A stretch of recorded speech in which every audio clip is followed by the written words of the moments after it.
Astrid and Gerd milking the goats. It's part of their morning chores after dawn.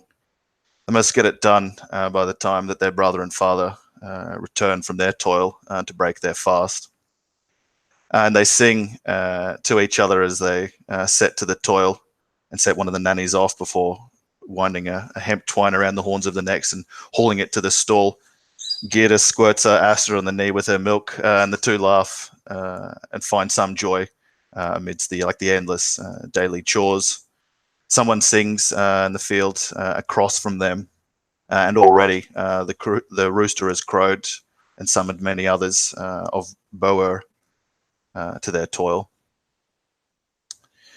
There's a shriek echoed by a call of alarm that rings out, voices competing over the top of each other to send ripple of fears through the people, the outskirts of the Elderman's Hall. Gerd and Astrid both look up and have already risen and rushed to the door of the stall. By the time their mother near bawls them over, quickly, quickly, girls, come, take the goat.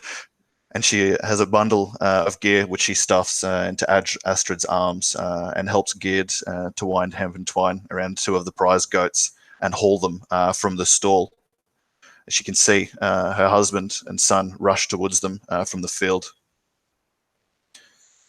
Astrid's father arrives, bundles up the girls, taking them over to a neighbour, putting one of them on the back of his cart and leaving the elder to haul the goats along behind them.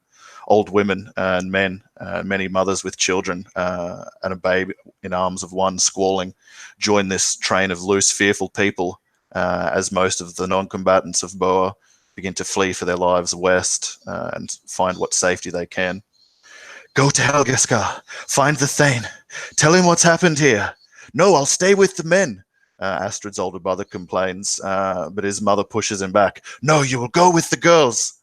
Quickly, quickly, Gerda, calls the man. And he pulls the mother away from the daughters as they're swept up in this tide of oxen and carts and some people jogging past, some animals being pulled, bleeding to one another, sensing but not knowing wholly the fear of their masters as they begin to trickle out. Astrid's father kisses his wife, perhaps for the last time, and takes his hatchet and rushes to where the men have gathered around Harold the Lame. He's amongst the last to fall in as the crude shield wall begins to assemble and fan out from the Lame Jarl, leading, supported against his warrior. They look out and through the fields, Astrid's father sees, as the others do, there are gasps and oaths and prayers and curses. Men in mail, shields, axes and blades drawn, a flag like streams, and many clatter arms against the oaken boards as their slow striding walk saunters quickly into a jog, rushing towards the Lame and what men will stand here and try and defend the refugees of Boer. As Astrid's father looks out, he spies a woman. What does he see of Ursa, Lionel? If one were to look at Ursa, they would not give her a second look. She doesn't look a warrior. Her clothes simple, just a leather coat.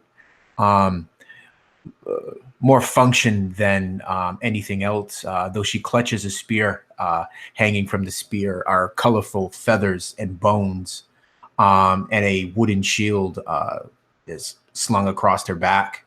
Her face painted, but if you get closer, you see that it's not paint, but that of blood smeared across her cheeks and forehead, and almost decorating her lips. She speaks quietly to the men near her and points to the fleeing people, her voice lost into the din of their fear. Skag! Skag! Says Astrid's father, to the man next to him. There's a smell of rank urine competing for the oppressive stink of fear. Old Horde, the smith, gazes down to the center of the enemy Nordmen as they approach. Sees a bald man hulking and garbed in mail, and marks him for the leader of this raving crew. The man to his right is raven-haired and has a fearsome look. What does Horde the Smith see of Ingvar Blackhand as he approaches Boer? Ingvar has his hair tucked beneath his helmet, and he's plaited his beard to try and hide it so no one can grab it. After that happened to him before, he has these cheek plates on his helmet, which are he carved himself or forged himself a long time ago. They're inlaid with designs of the world serpent. He's got his shield and this really nice sayax that he also made himself. And he's bashing it against the shield and singing this song. And then as he gets to the end of it, or the crescendo of it, he just howls like a wolf. Ow!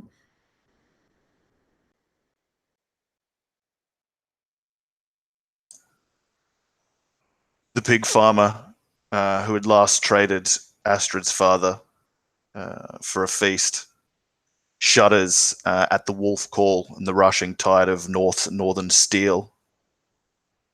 He sees a strange sight between the skag and the mailed men. A woman laden with guile and treachery. What does he see of a grit as he stares across the closing gap between the people of Boer and the coming of Ulveig's crew? Taylor?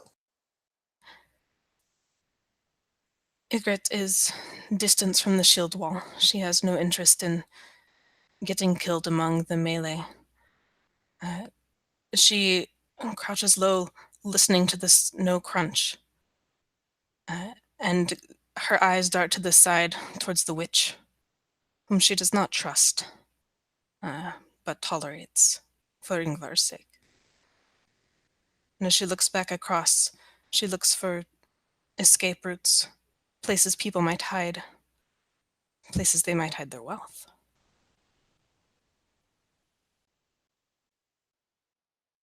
Brecker the Woodsman and Thordred, who has the oath of Harold, support the lame Yaldaman between them and look fearfully at the tattooed warrior that stands in the central midst of the approaching horde. What do they see of Anthrimmer checks? Anthrimmer is a small man of stringy sinew with shield and hatchet in hands. His thin frame is made more obvious by the mass of intricate tattoos that cover his arms and neck. His head's shaved at the sides, and a jagged fresh red scar can be seen. His beard is tied into small braids, one of which is currently in his mouth as he sucks on it, as his icy blue eyes follow the movement of the figures beyond, falling on those that stare at him in turn.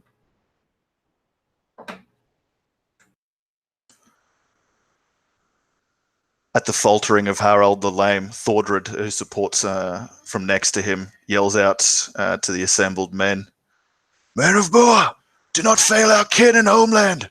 We will repel the Northmen and their fury." Ulveig calls across the closing gap, "Got them all and bring me their silver. A talk for the one who kills the speaker." And he points, spitting from underneath his nasal helm across the tilled earth towards Thordred, the only man mailed in the midst of Boer's defenders. And with that, the two shield walls slam together in a rending cry of hacking and men screaming and wood splintering and blades sinking sometimes to flesh, failing as men sputter in the mud and violence. Ingvar, as the lines go to collide together, you're the first to act. As he's rushing forward, he's going to throw an axe at whoever is in front of him. He's interested in killing this speaking warrior. He wants that torque, but for now it's just he wants to kill someone quickly to set a precedent.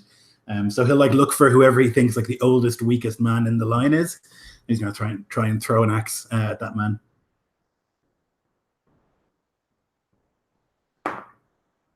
It's going to be 11 plus 5, so a 16. That hits. It's going to be 6 damage. The pig farmer who sold his feast to Astrid's father takes an axe to the guts. He's badly bloodied from the blow, nearly slain. Yeah, then he'll like join the rest of them and just like stand there with the shield held high, and get ready.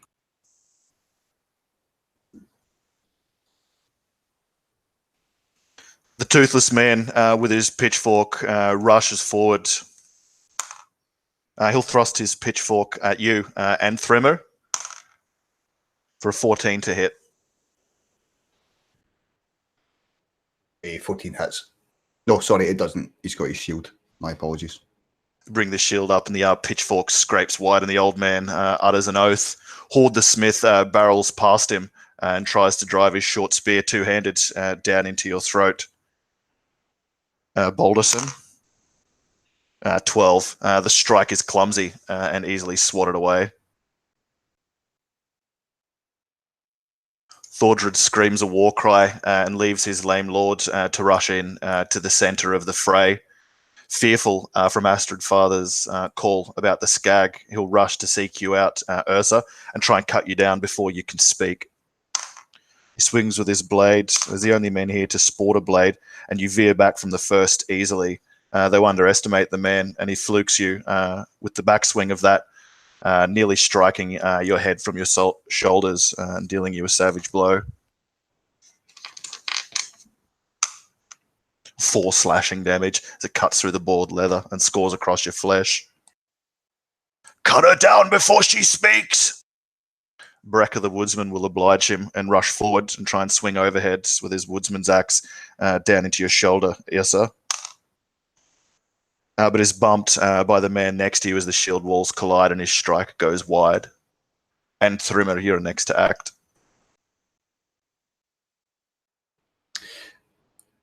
And Thrimmer knocking the pitchfork aside, he'll see the nervous stutter in the man's actions.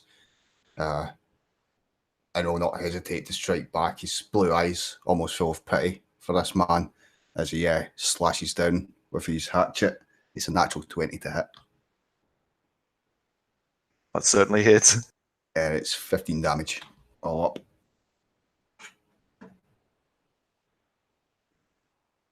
Oof. That kills him. Describe what happens. You don't need to roll the crit. The axe slashes down, and there's a as it strikes through the sternum, and he twists with a crack as he splits the man's ribcage, wrenching his axe free, and just kicks him aside as he begins to fall.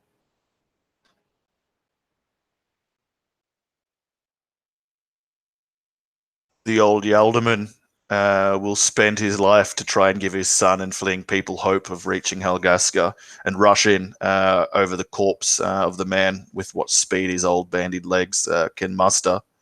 He'll strike out feebly with an axe towards you and Thrimmer with disadvantage, as is his condition. The axe strike is clumsy, and you easily rebuff it with your shield. The blade of his axe hits the boss, ringing out amongst the clamour, and you feel like the weakness in the old man's strike. Grit, you spied the bloodletting from your perch on the periphery of the slaughter field. What do you do? Grit grins, and it's an unpleasant thing. She'll move in towards the witch. Ursa is capable of handling herself in many situations, but even a pig farmer might land a blow. And it was a crit for the first hit. I think Thordred is in front of her, right? I thought you were on the outskirts of the slaughter, so he'd be in the center. Okay. Sorry, where was Ursa? Was she on? I thought she was on the edge. Oh, I misunderstood. Okay, well then who's on the edge? Brecker the woodsman. Oh, sorry, and Thordred went for Ursa. So yeah, Thordred and Brecker the woodsman both on like the left side of the shield wall, trying to cut down the skag. Yeah, that was where I was headed then. Coming around that edge towards them. So it's 15 damage for Thordred. And if he's still standing, I'll hit him a second time. Yeah, he's certainly standing. Actually, no, we'll roll the crit first before we do that. Okay. Roll a d20, please.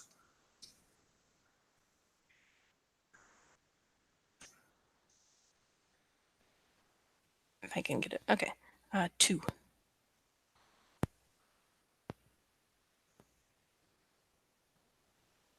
Oof. Roll d4, please. 2. His speed is reduced to 0 for the next 2 turns. The arrow takes him through the calf and protrudes out the other side, painfully so, and limiting his movement for the next 2 rounds. And then our second attack will be on the same one, and it'll be a 21 to hit. Yeah, that hits. And she's marked him now that he's weak. He kind of sags to one side and opens himself up. That's 9 damage.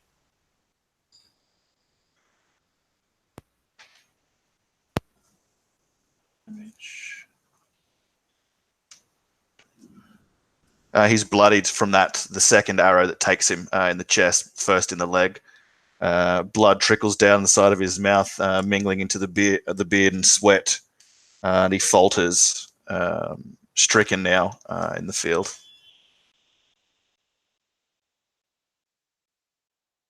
The gutted pig farmer will try and drive his hatchet into your throat, Balderson, for a 14 to hit. That misses. Deflected by a shield. And Irsa, after these 2 barbs find their mark into one of the 2 quarry before you, it is your turn to act.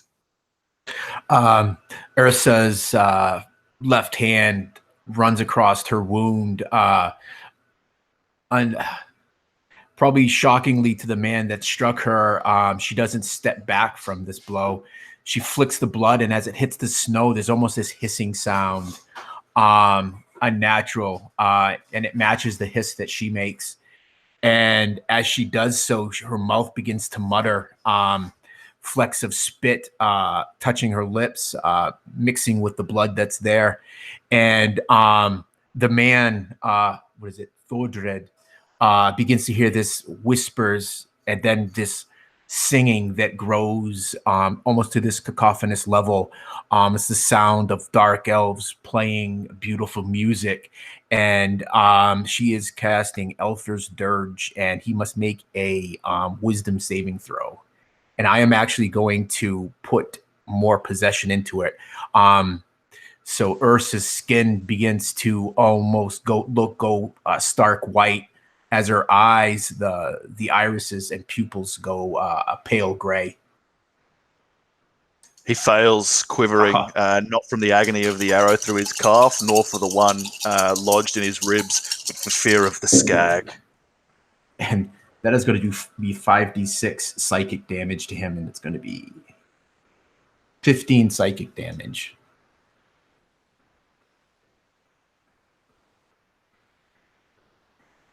He hears music not meant for mortal men's ears. He brings his blade and small shield arm up over his ear, as if trying to deny the cacophony inside his mind's ear.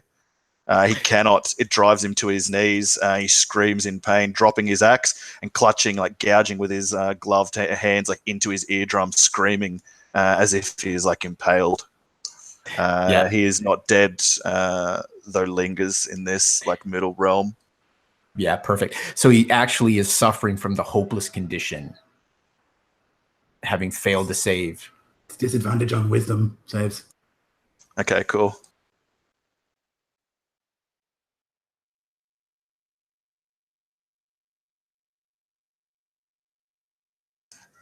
The youth at the back of the clamour finally lets go the mangy hound that's been barking since the Nordmen approached, and he'll rush in after the hound.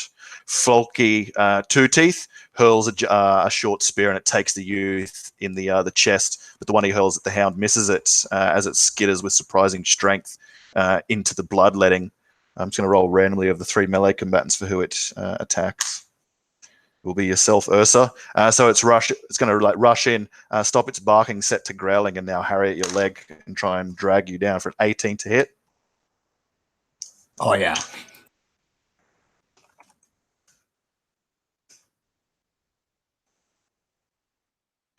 Make a DC 11 strength save, please.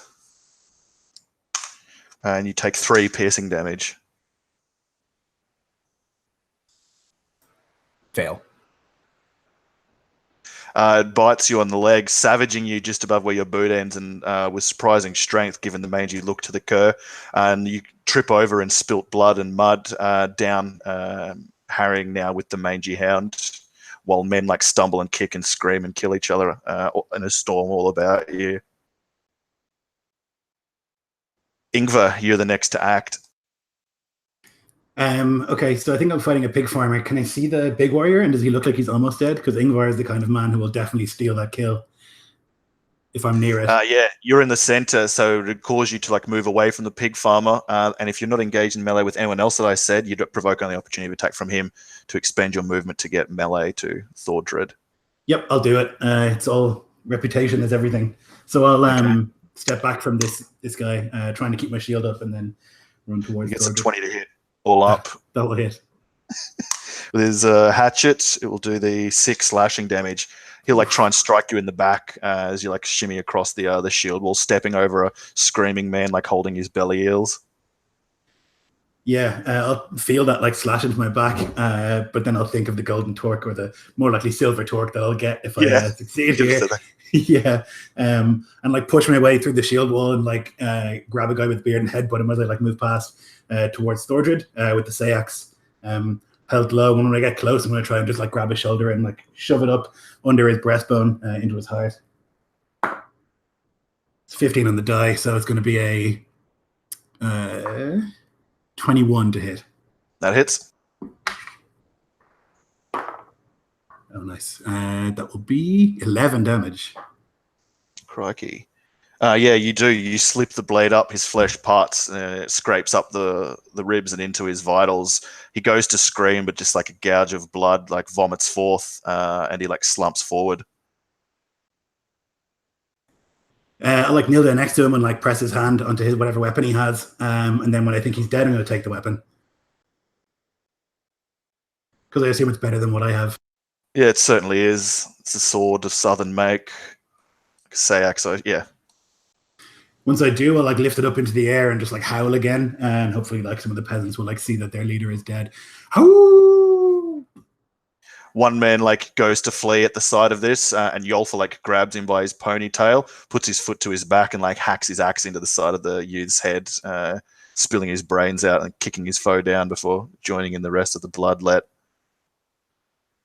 The old pitchfork man, I believe he still lives. He will and try and drive his. Oh no, sorry, he was slain by Enthrymr. Hordred the smith next to him, seeing this, is not unnerved. Is a little unnerved, but will not flee, and try and with 2 hands drive his spear into your belly, Enthrymr.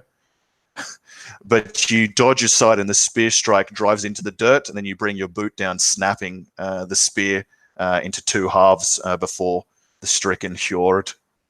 Thordred, his heart is pierced, and he's on his way to Valhall to feast with the other corpses. Brecker, the woodsman, will try and avenge the warrior and keep the headman alive as long as possible by driving his axe down, 2-handed swing into yourself and Thrymnir. Nearly a crit fail, but you duck, and there's an arcing whoosh atop your head as the axe scythes through air alone. After Brecker and Thrymr, it's your turn to act. You step over the old pitchforked man you'd gutted to contend with Hjord the smith and Brecker the woodsman.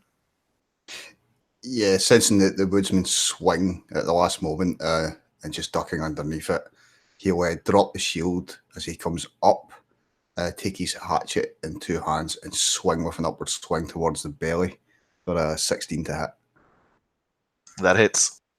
5 damage.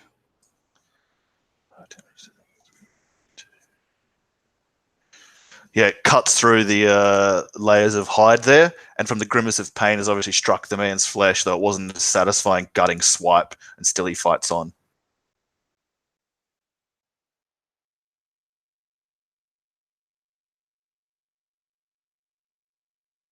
Harold the Lame will see that his men will soon run after the death of Thordred, so will like stagger feebly forward towards yourself, Balderson. And while you're exulting in your kill, howling with your new blade raised aloft, he'll try and drive with a coward strike into your midsection. His disadvantage because of his palsy.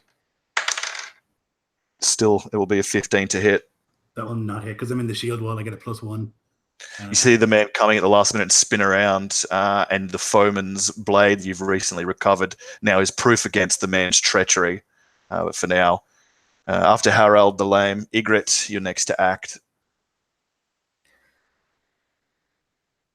So Ygritte will take aim, but the arrow flies into the snow next to the hound, missing the creature.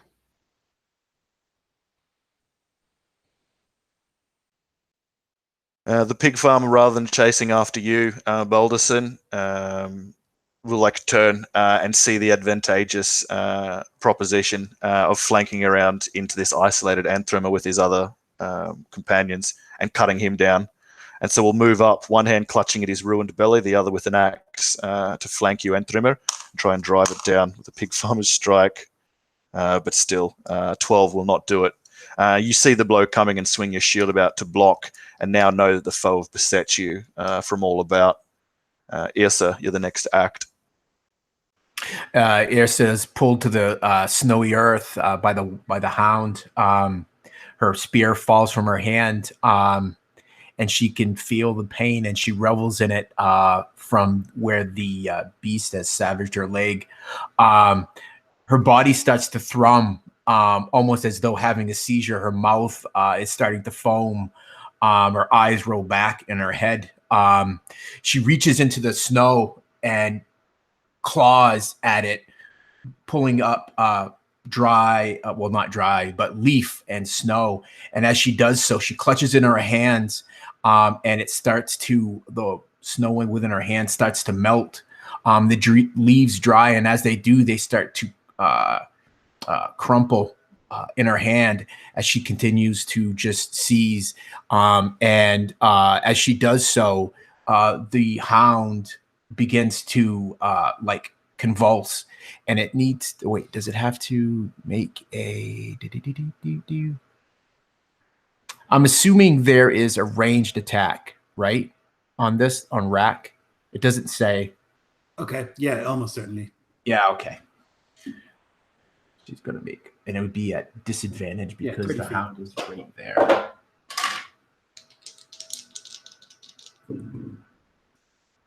That is a. So you get to add her.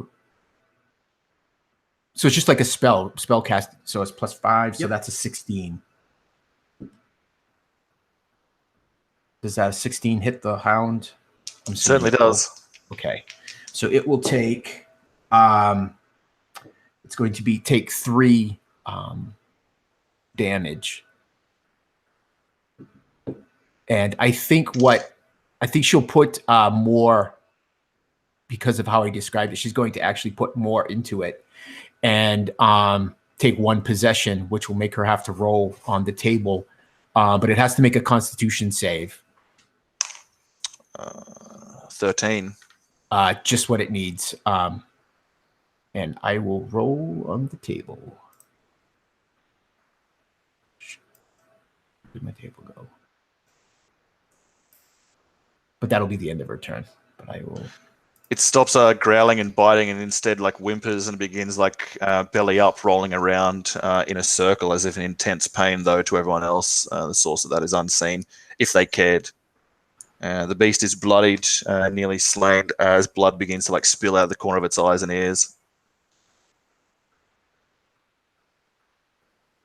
But it is not slain. Yeah.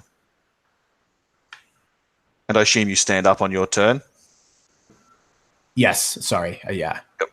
The magey hand will try and bite into you and drag you back down again on its turn. Yeah. To try and end the pain, seeing you as the source. But it's too confounded, and a 13 will not do it. Ingvar, you're the next to act. So I'll raise that sword high again and howl, and then I'll like turn to face this like old miserable man who's like trying to cowardly kill me, and I'll just like laugh in his face, and I'll spit, and then I will try and murder him with my newfound sword. Looks good. It's a 16. Is it a sword, like a D8 sword? Yeah, it is. Yeah, a war sayax. Oh, nice. That's a D8, right? Yep. I believe. Yeah, that's what he has. And the headman's AC, that does hit. He doesn't bear a shield, Harold the Lame. So you strike. It'll be 9 slashing. 9.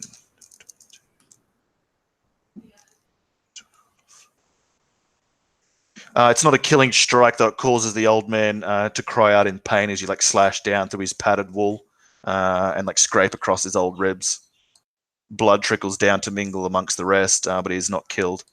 I am a wolf, and I will follow that prey that you sent away. They will not be safe.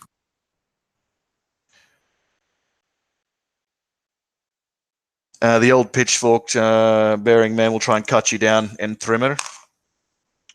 For a miss, he'll like thrust out and you like swipe a side of it. Sorry, no, he is killed, so that would be the Horde of the Smiths roll, which would have been a fail. So he thrusts out with the spear.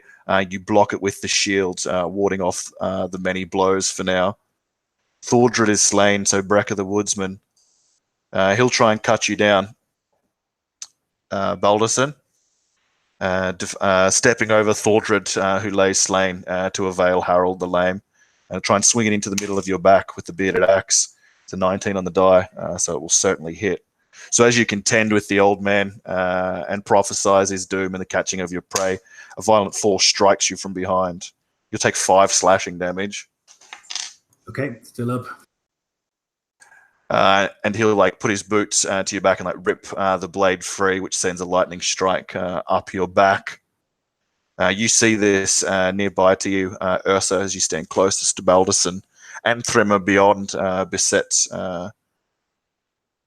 by Horde the Smith and the pig farmer. What do you do?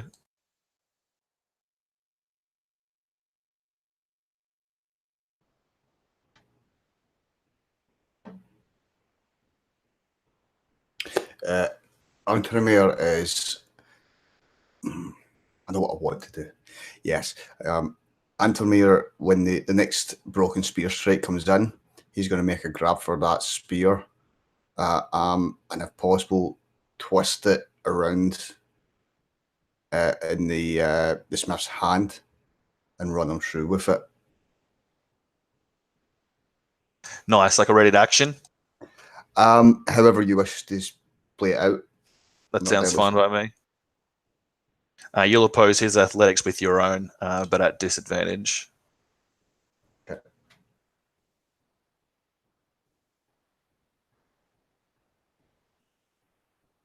Harold the Lame, seeing you wounded, will try and strike down, pulls his strike with his axe, but you knock the blade free, cutting at his wrist with your riposte, and he drops the axe into the mud, and blood trickles down his own wrist, pooling and then dropping from his fingertips as he's in his frantic panic scours the ground to like clasp the axe up once more. Much the shaken for it. Ygritte, you're the next to act.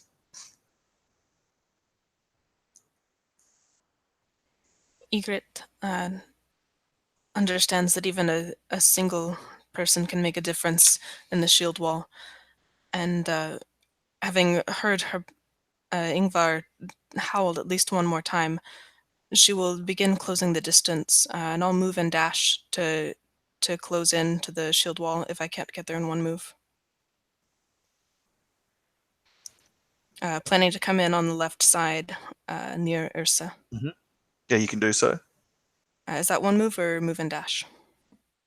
No, I'd say you wouldn't be more than 30 feet away from the battlefield. Ulveig would have wanted you close in. Yeah, that was kind of what I was thinking as well. So she'll. Oh, that's a crit. On it's Brecker, I believe, still standing.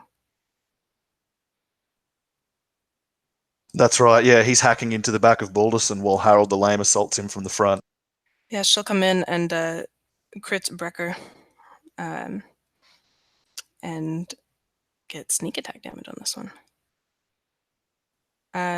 11.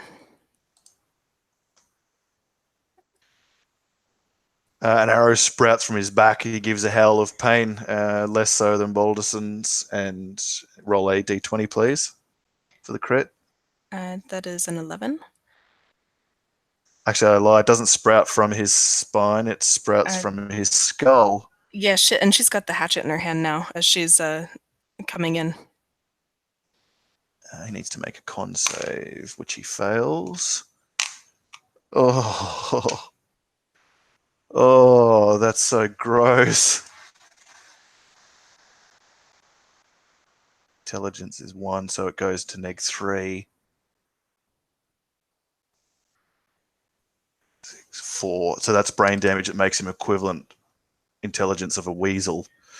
So the arrow takes him in the side of the head, and he falters for a moment. One of his eyes goes cross-eyed and is bloodshot. He flounders about around you, Balder, not now coherently striking at you as he was before, but kind of just fumbling in a reactive, frantic manner as he receives brain damage. Is very bloodied, nearly slain, and has 1 level of exhaustion for the next D4 weeks.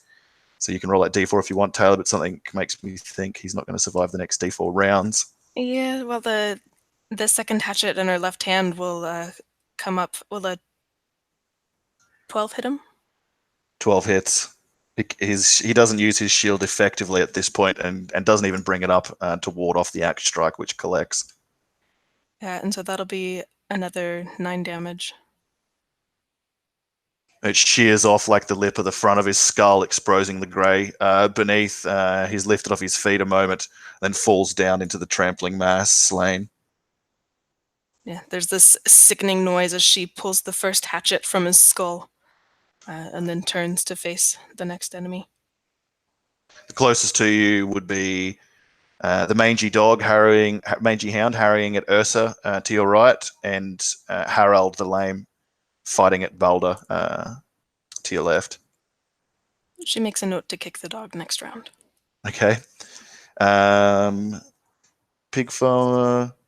He lives still. We'll try and stab. Oh no, he's got a hatchet. Try and hack down into you. And Trimmer. This is not the guy you have your ready to action against, but you can use it against him if you wish. No, it's fine. Okay. He did flank, but I don't think it's going to help him. 14 all up to hit. Yeah, that'll hit because I've dropped the shield. So 15. Okay. He'll take 5 slashing damage all up. Okay. Yes, sir. The hound harries at you, screaming, willing you to stop. And what do you do?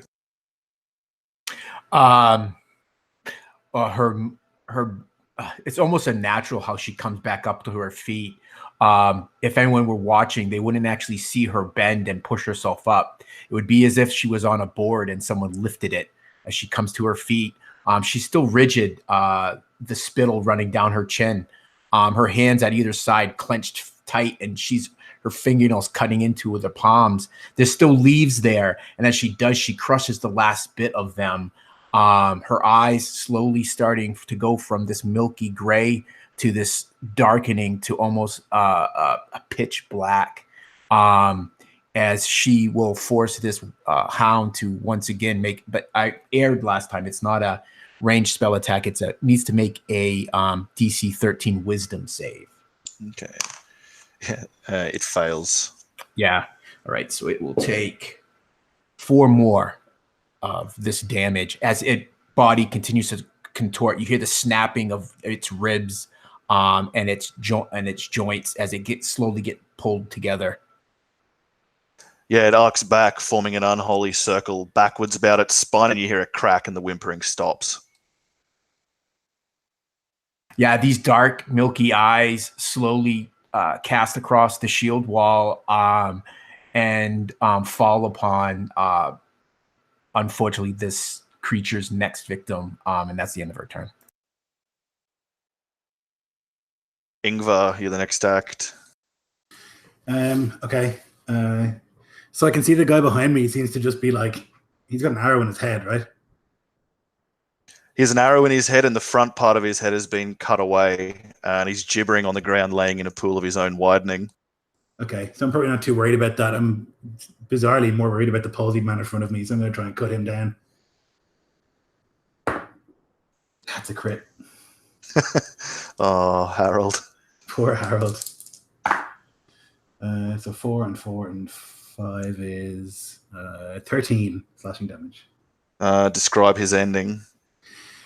This like fine blade is like much nicer than the one that I've been used to, and so like as he holds his shield up behind him to like protect from the flailing idiot behind, as he like hacks into Harold's hand and he drops the axe, he'll just like upswing like across the guy's chest and throat, sending like a spray of blood off to the right, and then he'll like flick some of the blood away, and just like watch him fall down to the ground and like try and reach for the axe.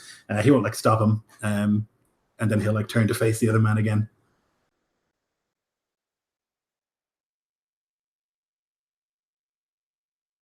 The old man with the pitchfork just like clutches at his ruined chest, watches up with like a darkening vision as Horde reaches up to strike his broken spear shaft down into your neck. And Thrymr, you can make your ready to action athletics check at disadvantage.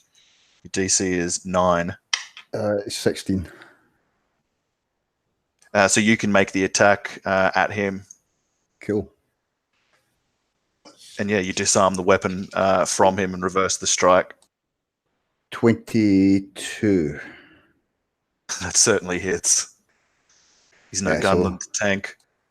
We'll run him through with this broken spear haft straight into the belly, turning it as he pierces through, as it splinters inside him, and then starts to roll like at the oar of the Sjóhestur as he drives it in, turning the man's guts to soup. Oh, grim. You can have inspiration. The man like screams and then like clutches his teeth together. One of them smashes like or shatters in the gum, and then blood squeezes out between them like a cut piece of fruit. And he mules as his belly is torn. You can roll a d6 for the broken spear two-handed, plus your strength mod. Okay. That will be 9. 9 damage. Dismiss.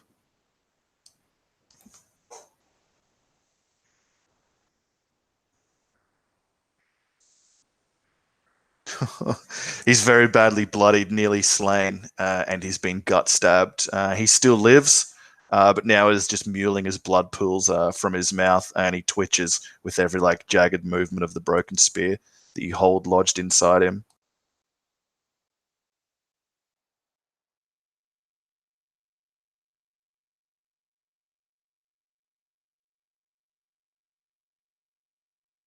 Thordred is slain. Brecker is brain ruined. And Thrymr, you're the next to act.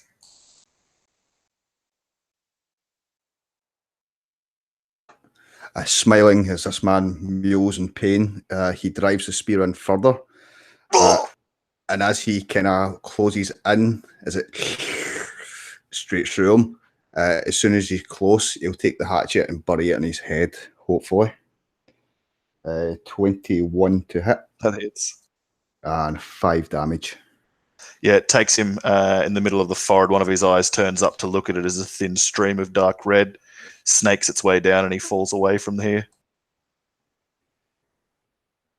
And if there's any movement, I don't know who is round about. The gutted pig farmer behind you. That's all. Okay, I'll stay where I am then. Harold will grab the axe in two hands and like bring it down, open his belly and chest up wide to like bring down with what force his old hands can muster onto you, Balderson. I killed him. Disadvantage from his. Oh, sorry. Yeah, he is slain. Ygritte, you're next to act. And so is there just the pig farmer left?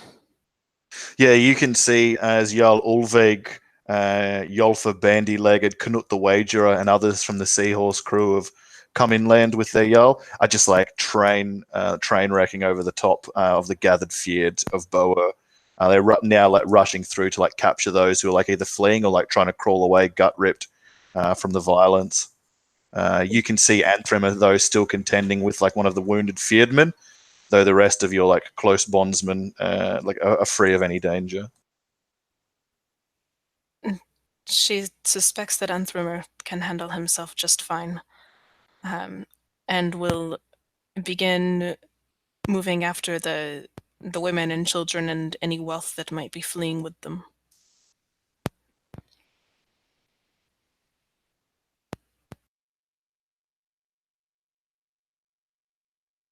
Irsa, you're free of the mangy hound, and as you look around at the carpet of slain, you see that as you'd read the runes, victory prophesized here is complete. You smile briefly for a moment. What do you do for your turn? As if out of nowhere, this wind picks up. It's not strong, but it's enough to move the folds of Ursa's clothes, and with it, this breeze seems to carry these haunting whispers that those near her can hear. It's and it speaks of doom and victory. And her eyes fall upon the gutted man who is still alive. And Yeah, the pig farmer. Yeah, it would force him to make a wisdom save. He fails. Oh, fail. 8 damage. As this force, his body bones start to pop and crack, and he is just contorted in a way not normal to a man. He collapses, his body useless and overweighing, his snapped spine and useless, like broken legs. He collapses as the last man down, and those around you hear the whispers, like some clutch at their crotch or like spit an oath or wring their hand around the Mjolnir amulet that hangs about many a throat on board the Seahorse. And a few like take a few fearful like steps aside from you, Ursa, as the last bit of violence plays out. You see Harding the Rudder Man like struggling to pull his axe free of some man's ruined chest. Ragnvald is congratulating, smiling Tovald. Berg already is like scurrying down on his hands and knees amongst the bellies, looking for any like silver or teeth that he might wrench, even though a few men either side of him plead, reaching out with arms for him to finish them. Yolfa Bandy-Legged and Folky Two Teeth stalk amongst the other slain and like moaning for any signs of resistance. And Ulveig sets down his axe in like a nearby tree stump, looking about with hands on hips, heaving with an older man's as like a cruel smile plays out across his face. Ingvar will like similarly like double over and like spit into the ground and then like squat down and like take a breath and do a second wind and try and recover himself. He's like was pretty badly injured, but it's mostly superficial. He'll be able to stand back up and like look around. I'm assuming all the horses, or if there were any horses, are gone. Like there's no sign of like animals or anything like that around here. There would be like some geese and chickens, pigs, other things like that that are kind of running about in panic at the smell of blood and like the violence around here. But yeah, oxen and horse, like you can tell plainly by like the churned mud, have like headed west from here with some group, like a score or less of people. I wonder, could we catch them?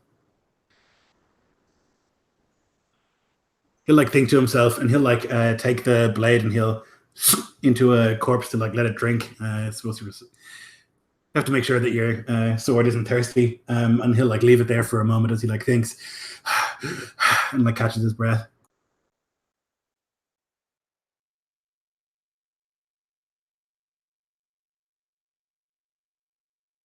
Irsa, Ulveig calls across the horror. Come, attend me. And he'll point towards like a nearby barn or briar that's now vacant of its like oxen. And he'll like step up, pull his axe free of the stump, and like move towards it. And Skjolsi, the rower next to you, and Trimmer nudges. I don't think he'd nudge actually, but he would just give you like a lewd smile, and his eyes like drift across as the Saith Kona goes to join the Jarl, as oft she does of late.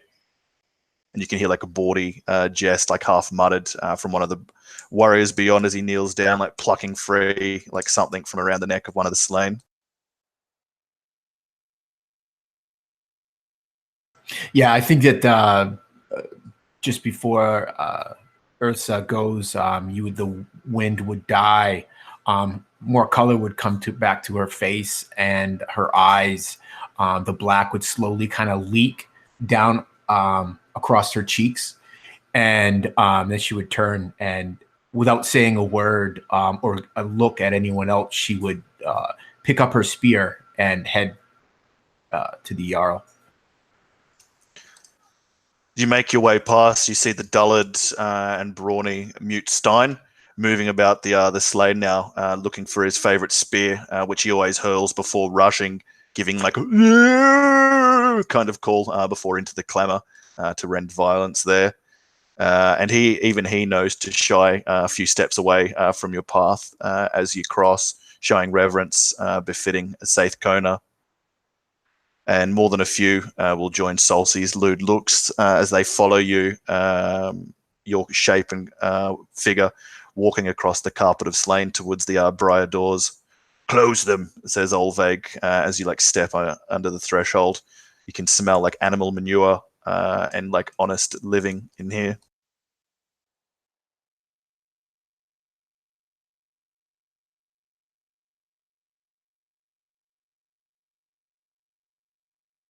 Close the Mercer, quickly.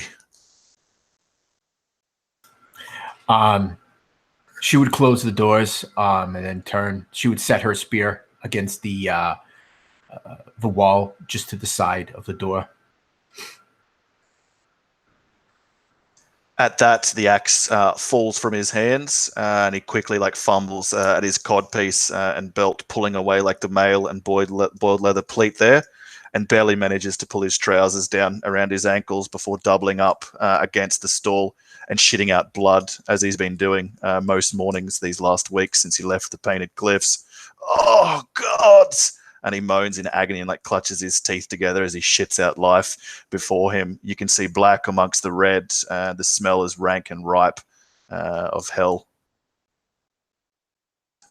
An unjured relief, please.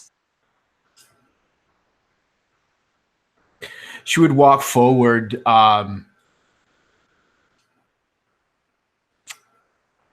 She kind of just sucks her teeth.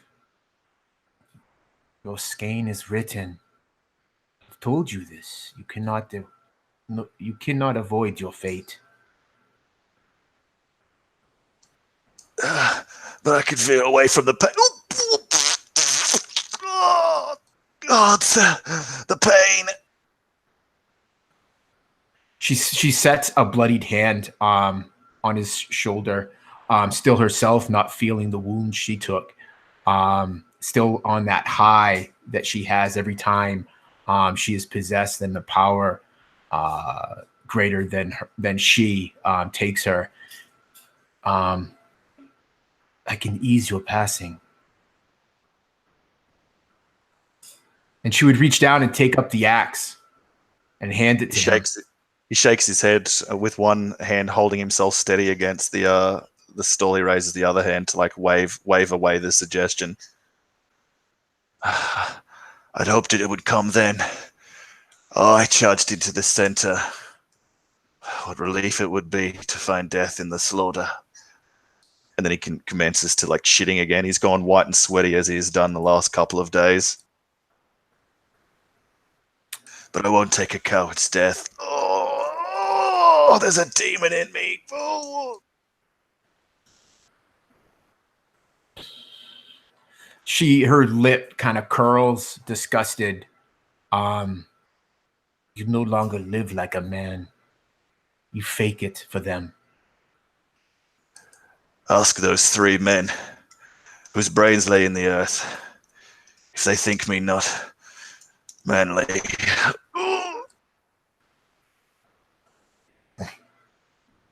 She scoffs.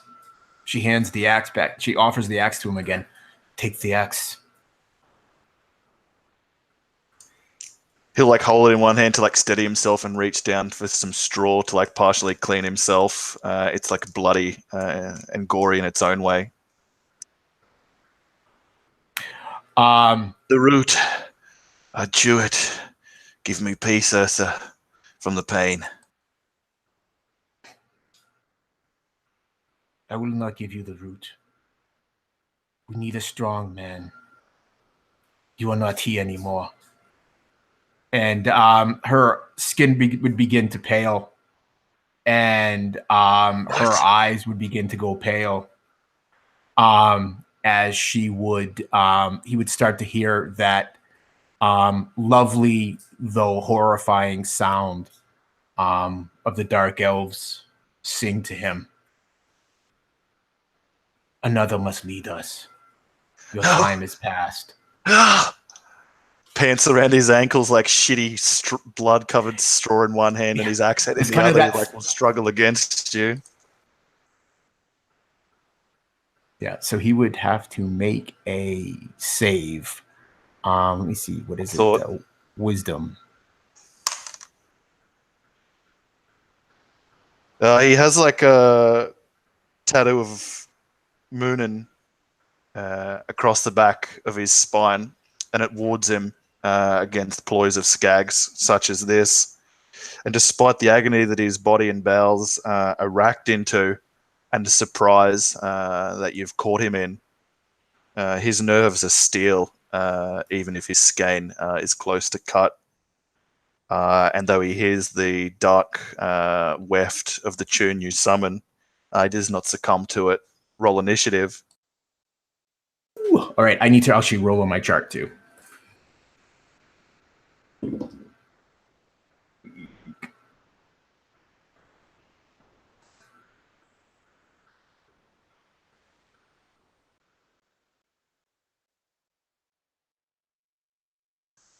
He'll lunge for you, axe in his off, bloody shitty hand. He'll reach up and try and swing it at the side of you. He misses with the first strike, a 13, and then a 16 to hit.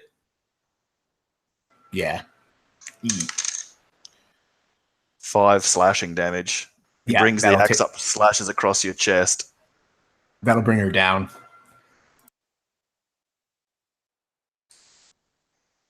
Whew.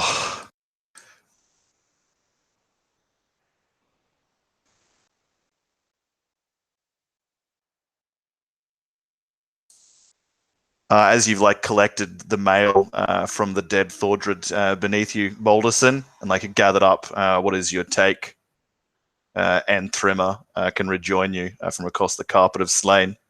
You see off beyond Boer as Ygritte slips away into the woods, hot upon the trail of the refugees of this place.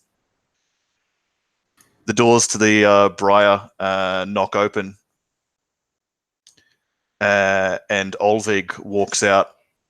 He holds Ursa's head by her braids, but the body is left inside, and she spews blood from her spine in a trail behind him as he walks out and throws it down. Balderson!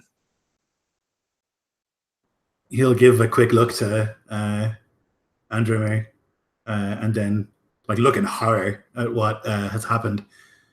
And he'll like begin moving quickly and quietly in that direction, thinking like this man has killed a skag. He is cursed for all eternity. Like moving towards quickly and quietly. What have you done? She tried to kill me. She's your woman. Your skag. Tell me true. By your leave, did she do this thing? And he'll throw the head and it like rolls a few times in the dirt and mud till her eyes like looking up at you, mouth open, curse unslung.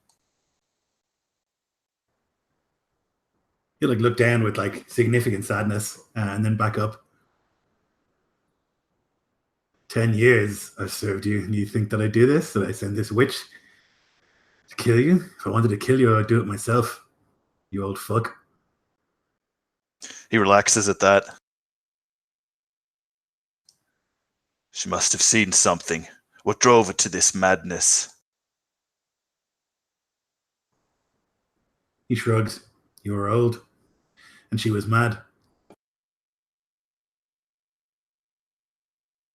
Always He looks so. down at your Goes bloody close to the black gods. hand.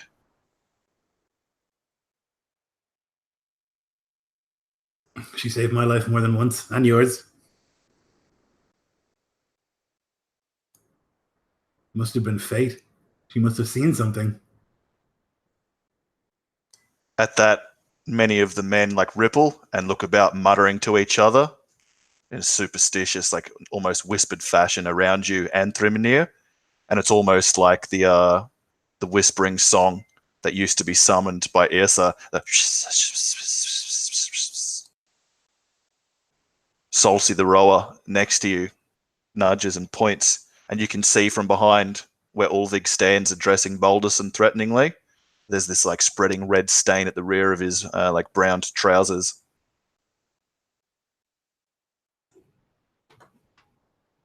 This whole time, Anthromir's face has been impassive as he's watched the two have the conversation.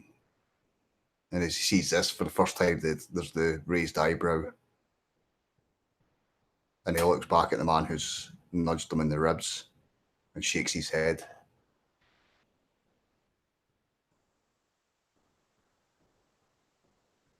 Did she curse you? Tell me truthfully. Before you died, we cannot serve a cursed man. I think I know she tried, but her mouth, look, it's bloodless. And she had like whatever curse that she might have slung, there's no blood in her teeth. I don't think she did, he says earnestly enough, like with genuine concern. Yeah, Balderson will like grip the amulet around his neck and like pray to Thor that like no one's been cursed.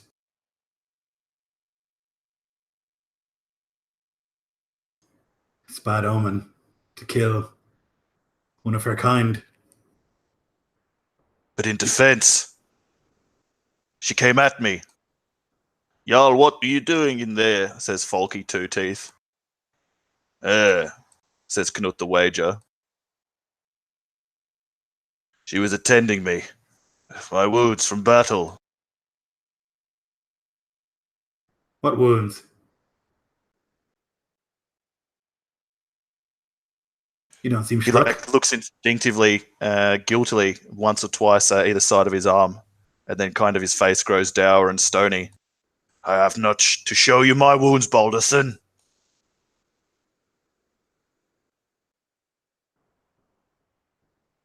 He'll like turn left to right, look at the men, and like try and gauge the feeling. Give me an insight check. It's a classic 13. Most are grim silence, though a few like Solsi and Folky Two Teeth like mutter amongst the men next to them, obviously worried, superstitious men all, but worried as to whether a curse has been slung, as to why the Saith Kona would betray the Jarl who she's sworn to, if not, like unless she was told to by the gods or spirits that she allows to possess her. And so a good like half of the men brought here, unnerved, definitely, but many are implacable to your like brief reconnaissance of like the assembled men. You know that the Seahorse is harbored west of here, half a day's march or half a night's march in your case, and it's left with the 4 thralls and the rest of the component of crew, such that Ulveig and the others who have come here, including yourselves, number 30 in total, less one man who fell in the slaughter of the folk of Boer. 2 now, including Ursa. You shouldn't have killed her. It's no good. The gods will be angry. And why would she try to kill you unless you had done something, unless she had seen something? She was crazy, but not this kind of crazy. She never hurt any of us.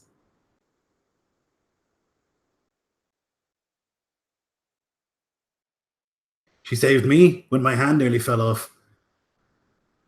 And she saved the rower when he was stabbing the cock. Solsi nods like sheepishly at that, acquiescing like, yeah, it's true. She definitely did. All of us, more than once, when we were close to death. I wager I would have died from that gut wound if not for her, says Knut the wagerer.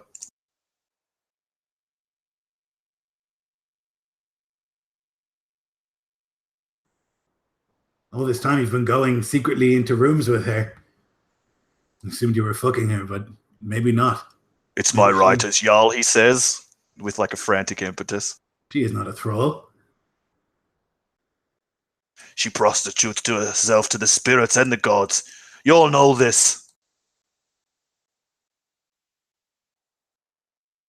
What will Ran think that we've killed a Saith Kona when we go to sail her playfield next, says Yolfi bandy-legged, probably the most curious of the crew members, the most nosy. Maybe she said no today, and you didn't like that. She's never said no to me.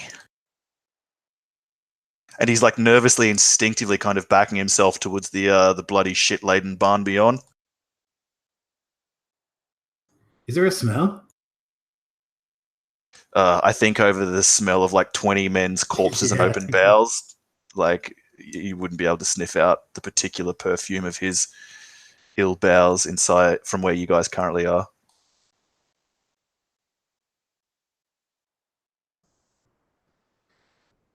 You're my Jarl. I've served you for more than 10 years. We all have, and I don't know now what is to be done. This killing of a Saith Kona could bring a curse upon all of us. What if she cursed you in her last breath? And then misery will follow everywhere that you go, and ash. Mute Stein can't speak, but he can hear, and he clutches his amulet when he hears talk of this. Berg the Younger, who is probably the most fearful of Ran amongst you all because he's probably the most handsome of the crew, and everyone knows that Ran likes handsome men to pull down to play with. And so he's genuinely concerned too at this like legitimate threat that you bring up.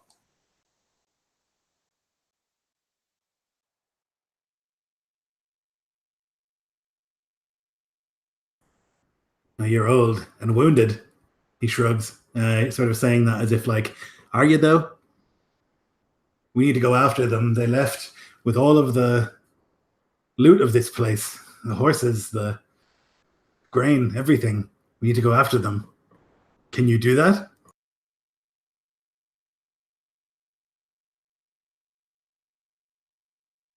I can do whatever a Jarl needs doing. You've all seen it over the years. You know the truth of my metal. And they do, but like his tone undermines him.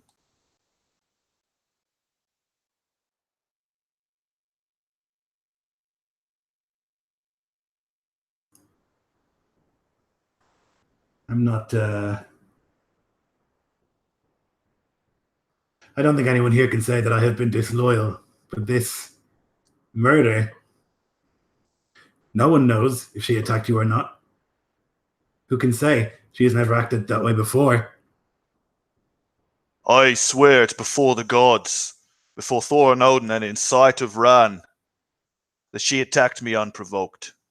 Any man who disagrees can fight me in the birch circle.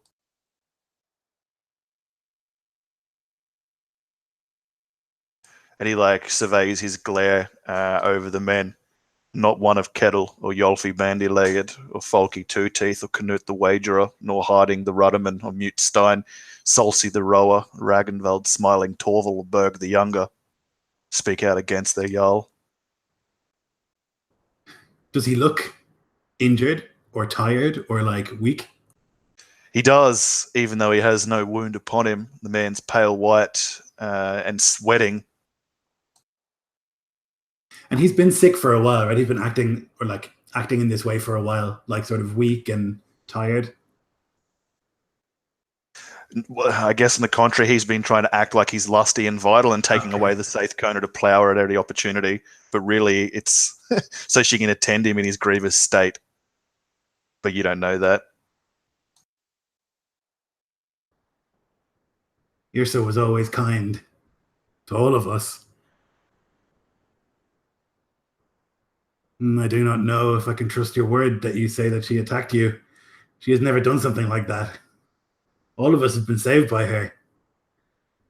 But Thor and Tyr and Odin will know the truth of it. You'd break your oath to me. That metal around your neck hangs there by my will, Boulderson. You offer the birch. I've trusted you for a very, very long time, but this is different. I think there is some treachery here. You offer the birch square. There's no breaking of oath in that.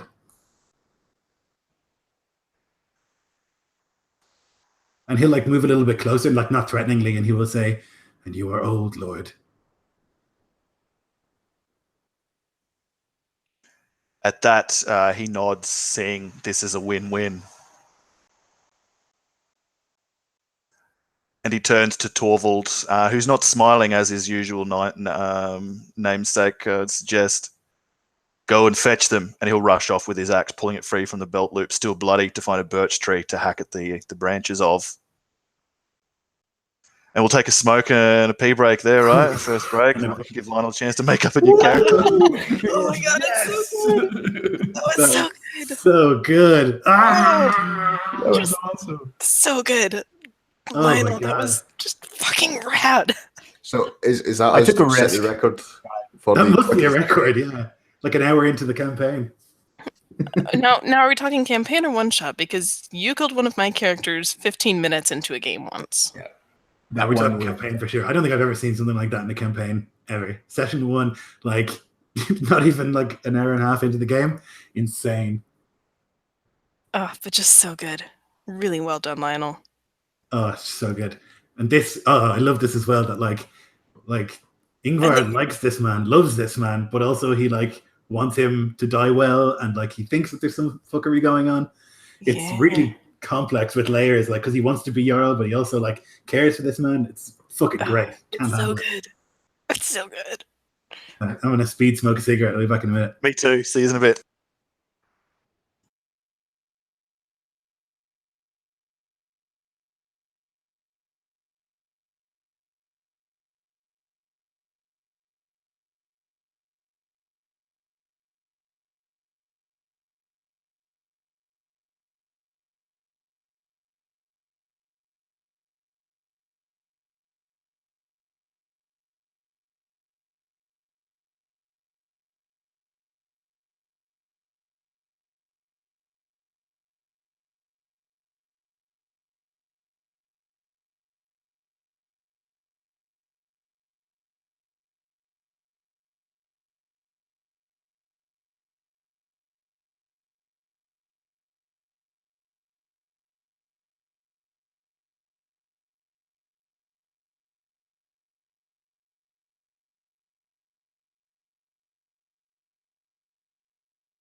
Oh my goodness.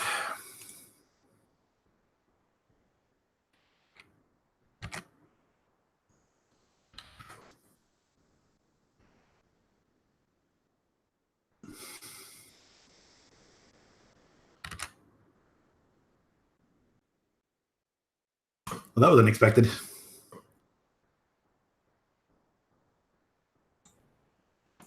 Yeah, I did not see that coming.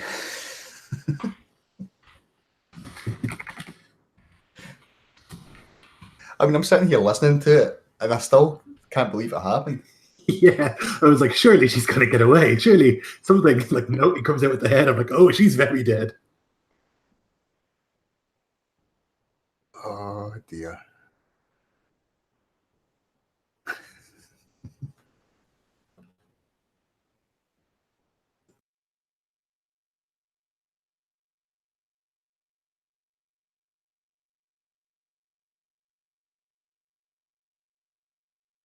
I'm gonna die to this man as well. I'm back to full hit points thanks to a second win, but like, I think I'm gonna die.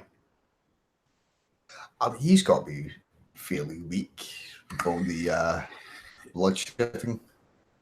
You would think so, yeah. But I feel like mechanically he still has multi-attack, so he's gonna kill me. Yeah, true. You gotta pray for a crit. Did get a nice sword. Well, that's a You war might- axe, but We might really set a record. yeah, Jesus, if I die too, character's dead in one session. Session one.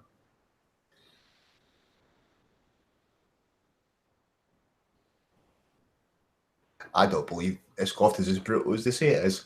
Watch this. Yeah. Here's session one of a campaign. What's killer about it is like the amount of like work I'll put into that character.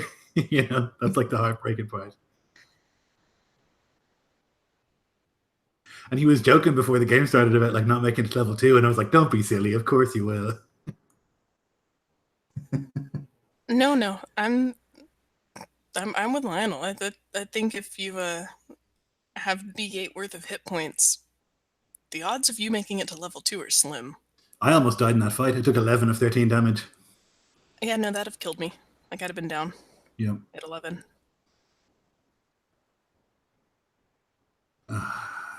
Level 1 is scary. I have so little things. Like I'm trying to think of like the crafty way that I can win this fight, but I have nothing. Like I either if I dodge, I don't get to make an attack, and if I don't dodge, I die. So it's like I don't know.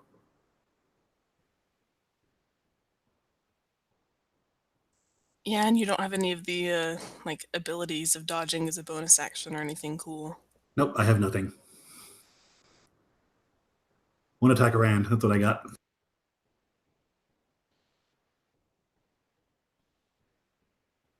Wondering if it's worth going for a weapon in each hand and trying to kill him quickly, as opposed to. But then the 2 AC from the shield is just. Oof.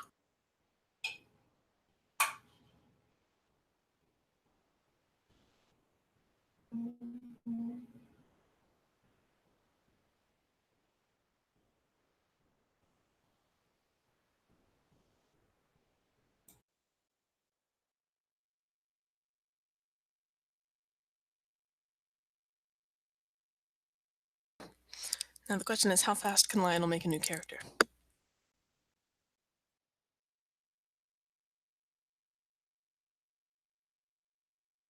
The second question is, can we pronounce the name of the new character? Oh, you're talking? That Fair one at point. least, yeah, like, at least yours is better than Rothvidnesen. I was in fits over that for a solid week. See, the secret is joining the game after.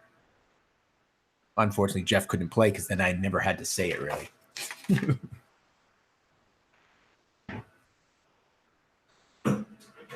Yeah, I mean, that's often in the game, everybody just was like, the wolf. That was so much easier. Yeah. What class are you, Lionel? I am going to be, oh shoot, what did I say? I'm going to totally butcher this. Krenkenganger? Kierganger. Kierganger, yes. Okay, sweet.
Okay, sent the overlay.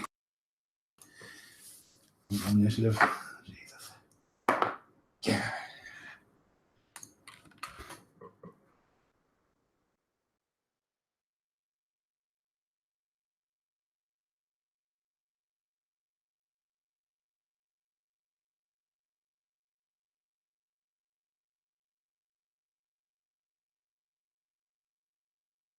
Yeah, so it takes some time, but by then, all of the warriors are called up from the field and form a greater circle around the birch square.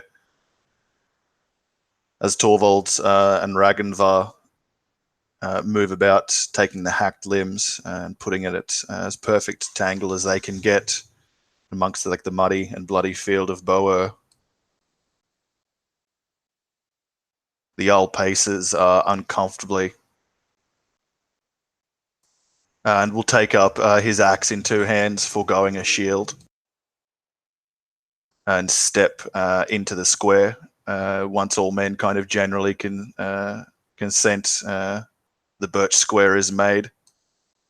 Nervous and furtive glances are thrown about. You can see sweat beading off Ulveig's bald head, and some blood and mud is caked. He steps gingerly into the square, trying to loose his shoulders, gripping the axe, staring across the ring of grim men about you.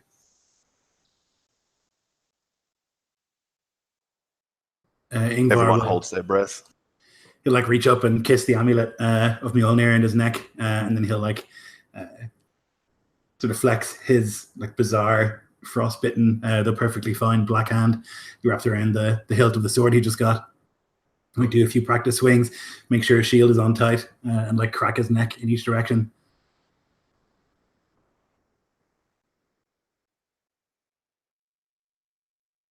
And I'll wait for him to look ready. I don't want to like surprise attack him or anything like that. And when like he takes up a stance that appears sort of ready, I'm gonna rush forward. He'll step forward, like threatening just by his demeanor, but you know him well enough to know that he's not going to dog attack you. And he'll like step up close, as if to like touch weapons together as like boxers might. And at this, like the silence and held breath is broken, and men are like muttering, whispering amongst themselves. You can hear Solsi the rower even betting with Canute the wagerer, who takes the offer and will like nod his oath as the two men come together. When you're close enough, like in the shield wall, Ulveig, through like sweat heavy brow, looks across to you. You can smell his breath reek.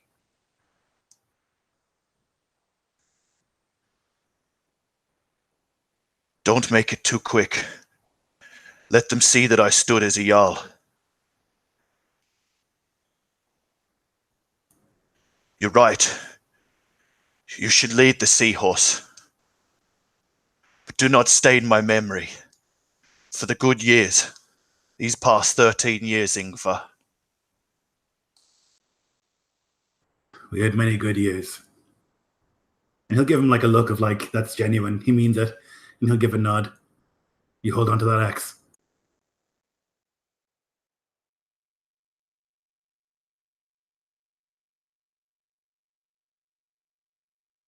He nods and steps back, and men begin chanting and cheering, but at a safe distance from the whirl of blades to come from within the birch square. Ingvar will like begin to circle around. He's got like his sword like up on the rim of his shield and like looking through his helmet with the cheek plates fastened, like circling around and like looking. He knows that even after what's transpired there, which he wasn't expecting, that Ulveig is like no coward, and he's also like a powerful warrior. And so even so, he's being very careful, and he'll like circle around, and then he's going to make a strike. But he's kind of fainting. He wants to give the impression that Ulveig is like quick and blocks it. So he's doing that on purpose. So he's gonna like strike but deliberately miss, and I'll take the dodge action. Yeah, after the first couple of ringing of blows come together, the men begin like shouting for their favor, or like just yelling to try and relieve like their like excitement or twinned with foreboding. You can hear Knut the wagerer, Ragnvald, and Solsi the rower, eagerly like betting with other men about, well within your hearing, and Thrimnir, and the rower will like move up, leering next to you. What do you say, Endrimnir? You going to go against your man?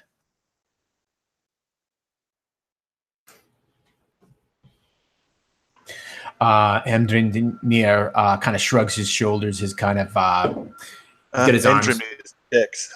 Sorry, Endrimnir. Okay, sorry. I thought I heard an H. My bad. Endrimnir does his normal. He'll look down at the question, and there'll be a shrug of the shoulders. He's wandered away at one point into the barn that held the goats, and he's standing there with the bucket of fresh milk in hand. And instead of answering the question, he just takes a deep drink from the bucket. The creamy, frothy mixture sticking to his mustache, and he just turns back and starts to watch.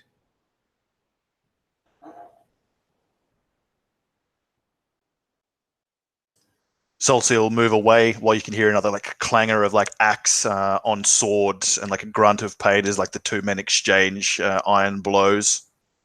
He moves with Knut the wagerer into your midst. Hilderder, what do you say, Gurrson? Will you put your metal down?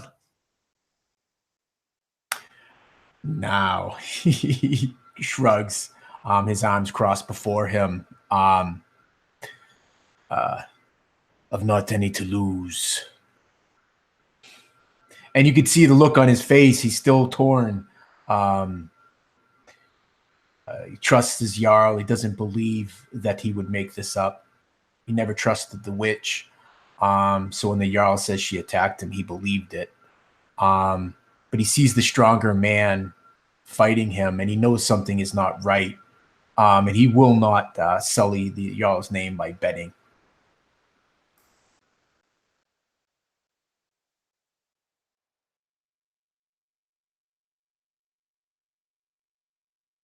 Another like ringing blow is like set down, aimed at you with the axe strike, but you can scythe your blade across the side of it, Balderson, and set Ulveig's strike wide once more. You see his strikes to look showy and manly, not proper killing or like cutting strikes.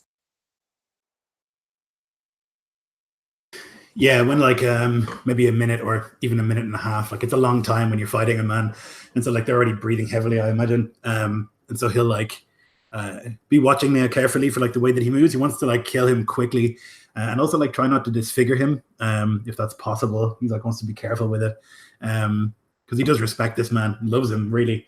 And so he's like watching carefully, and like when he like goes to lift and make another strike, he's going to dash forward with the sword and try and stab him.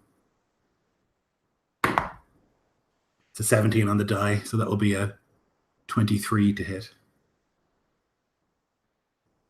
He clutches the axe with both hands, bringing it up toward the blow, maybe knowing in his bones he's too slow to resist the quick strike, and the blade bursts in, pillaging leather and parting metal link and into the chest beneath. A groan and blood spills out, obscuring the cry Odin as it ushers forth from the Jarl's mouth.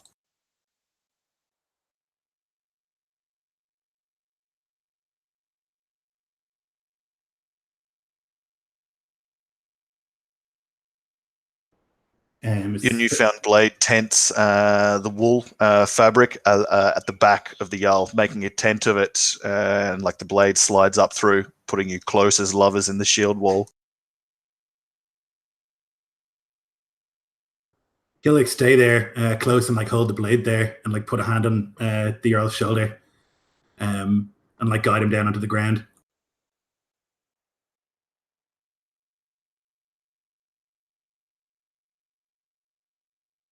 Near where you stand, Gurison, you can see Solsi and Ragnvald both hand over bits of hack silver or bronze to Knut the wagerer's outstretched hands. The severed skaghead beyond looks on, unseeing, across the square as the Jarl falls and like a groan ripples through, like the chanting or like wagering or muttering, whispering men. And Ulveig's like breath bubbles and pink froth wallows up from his innards as you like slide him down to the earth. He like tries to clutch with his hands around the axe, though his left is useless and spasming, and fear creeps into his eyes.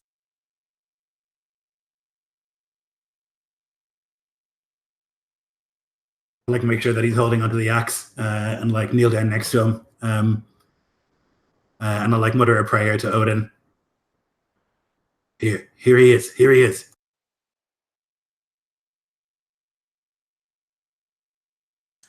Ygritte, you've been stalking through the foliage as like the minutes trickle on of morning, and it's been easy enough to follow these people in their like fearful state, churning up the earth with like the few carts and like heavy beasts they have with them, trying to snake fearfully away from the slaughter at Boer, heading east, keeping the coast within sight, cutting a path that at least is like been traveled before. You can see like an animal game or like trail that they're sticking loosely to, though they're too large for it by far.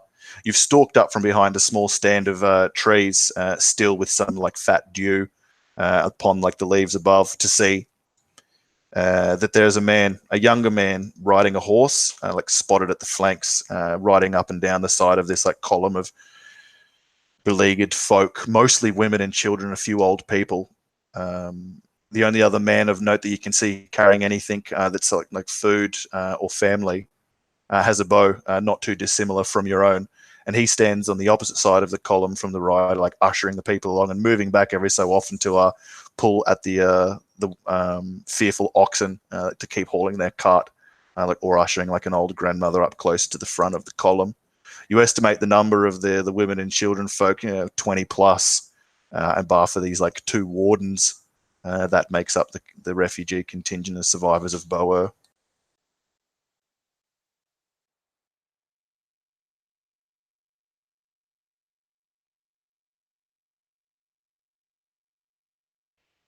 And Ygritte is following, watching, waiting, and when the younger man on the horse makes his return trip towards the back, she'll carefully aim and pull back her bow and fire. It's a 16 on the die. 16 hits. He's like waving about his hand, calling to the folk, yelling, move faster, when like a missile fires from the undergrowth and thunks into his side. Ooh. That's 13 damage.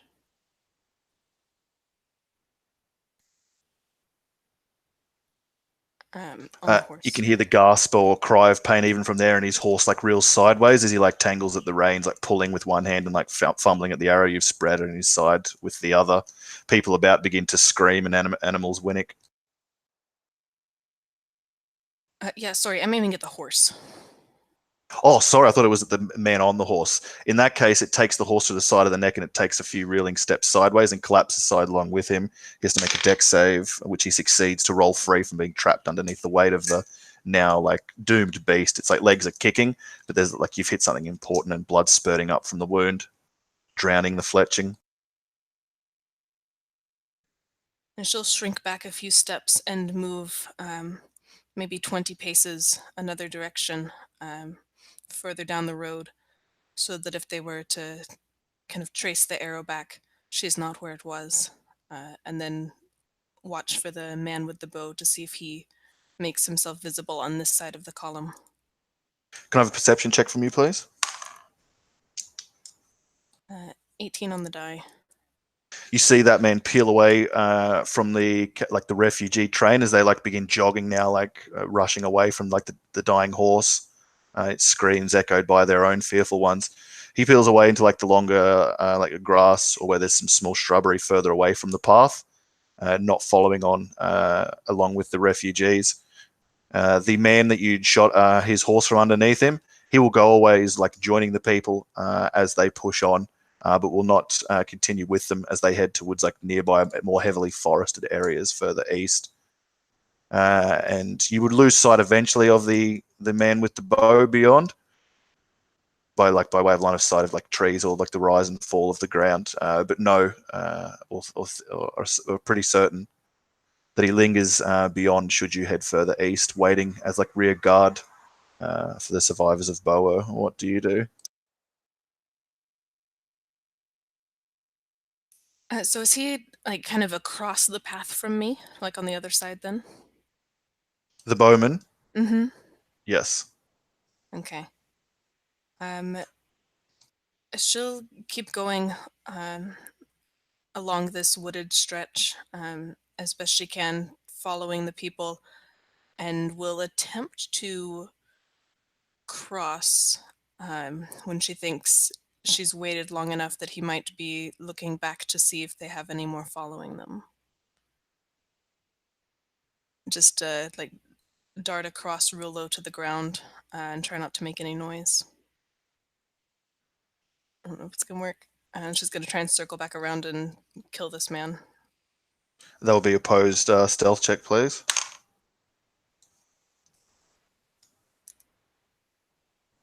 Ooh, it's only an 11 on the die, which will give me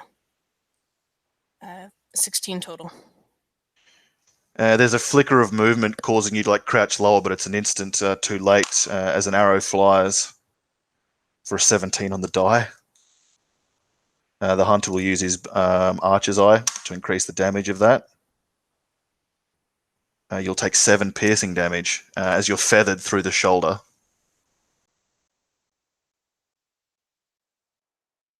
She's there! She's there, Lord!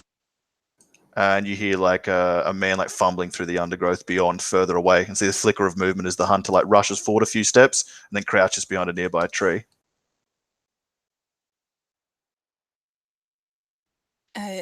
Yeah, I'll can dash to cover and knock another arrow and wait until I can see this this movement crashing towards me through the brush. Yeah, as the hunter obscures himself in the undergrowth, the man who referred to as Lord does not, and the youth with golden hair who'd been riding the horse charges forward, a war axe in hand, though not a fine one, clutches it in both hands, rushing forward to where he saw your movement disappear into the trees. If you peer out from behind the tree that you're standing behind, you would see him rushing, looking from side to side. There, Lord, there! Calls the man who'd feathered you.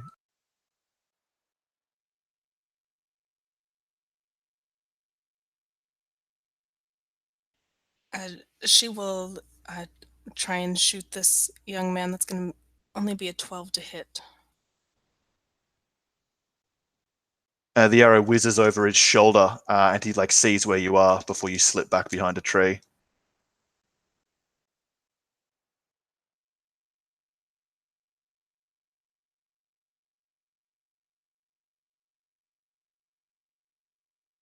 To me, Ulveig! I see them!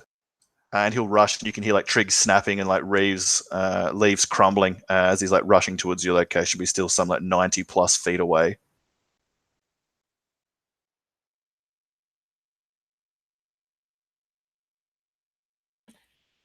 So Ygritte will do one of the things that she does best and disappear.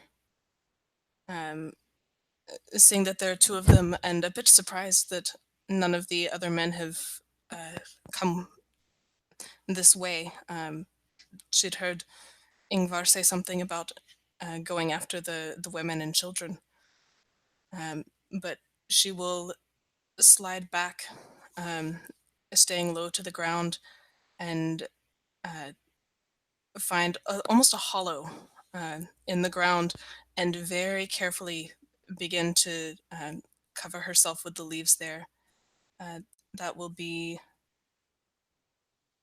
23 for stealth. Ooh, okay. Sigurd Haraldsson loses trail of you. The hunter with him. It's advantage in his favored terrain, and you see the two men like stalk past your hollow, like mumbling to each other, before like doubling back past that, say 5 minutes later, and then disappearing off further east. You can breathe easier, and like step out from like the hollow, and notice now that you're like jerking and Gambeson's like clotted through with blood, and you're feeling like queasy and a little weaker, but you can scamper off through the foliage west, heading back. Nice. Yeah, it saved your life in this instance. Back towards Boer. And you can hear like men like shouting, I guess, or like talking over the top of one another, and hear fighting going on, which I guess would alarm you at first, though it cuts short before you can see why.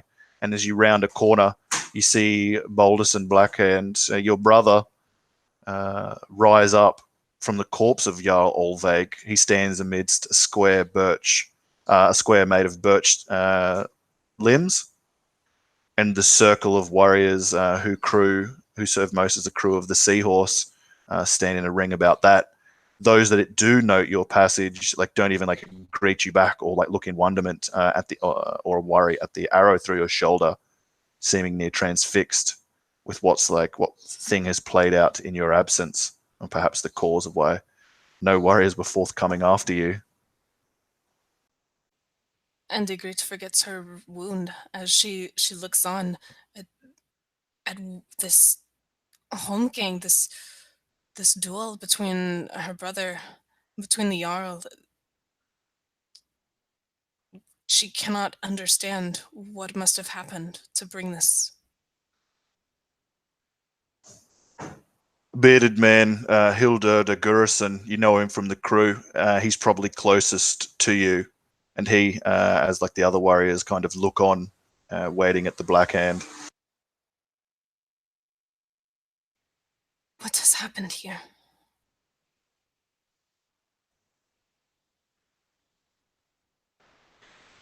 The witch. She tried to kill the Jarl. He spits. When he looks and sees who had asked the question, your brother did not believe him.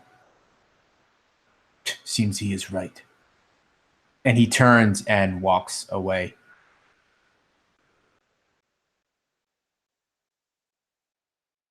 By the time you've taken your second gulping slake of the fresh goat milk and Thrimnir, Blackhand begins to speak.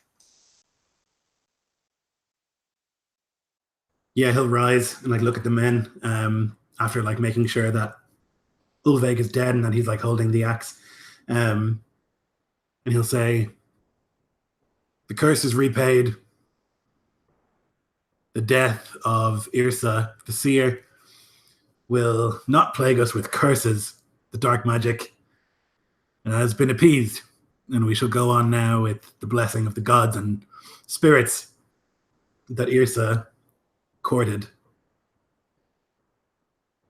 We made the birch square, and the gods decided the truth of this. I loved Jarl Ulveig like a father, and you all know that." And he'll like keep eye contact with some of the men who would have been like more quiet or like who might have like been uncomfortable with the idea, and he'll like make sure to like look at them and like hold their gaze until they look back, or like stare at them until they look back or make eye contact.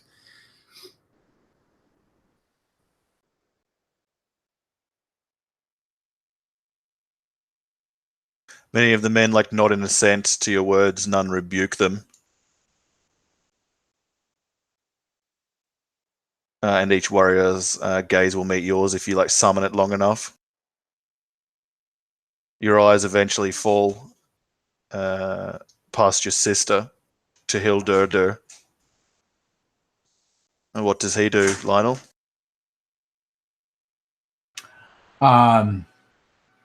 He's bitter. much like many of the other men.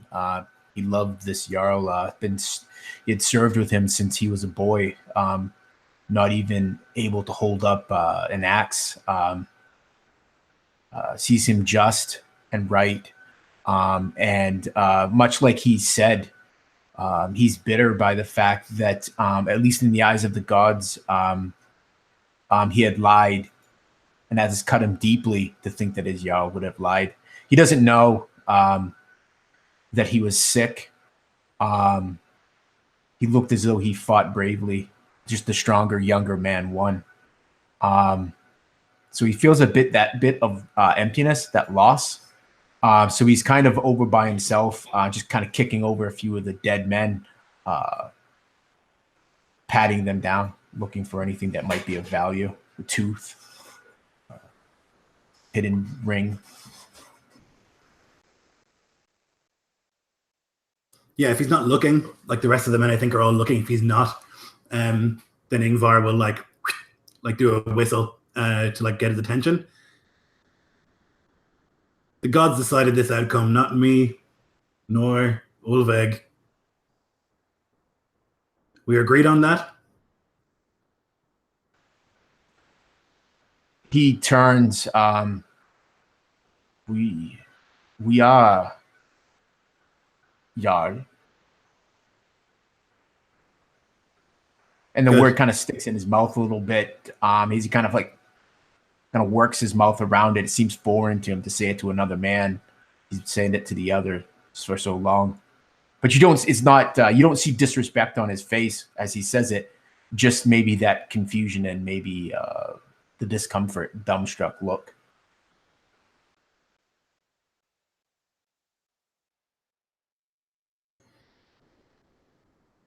We have much to do. Most of the wealth of this place has escaped. And he'll like look to Ygritte. How far are they?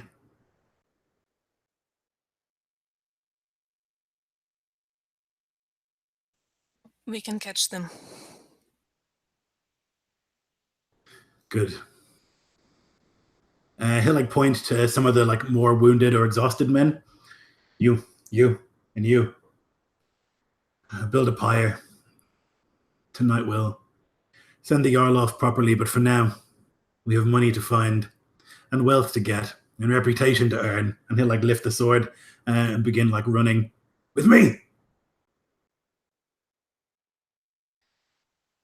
As they run, Ygritte will not ask questions, but she will say that they have a boy with a hatchet and a man with a bow, and that is all.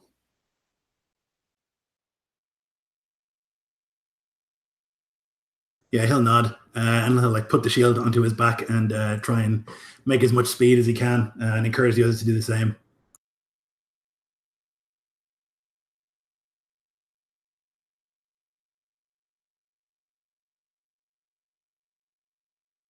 And so you're taking everyone who's not wounded with you, is that right? Yeah, as many as we can bring. Like the wounded men are to stay here and build a pyre.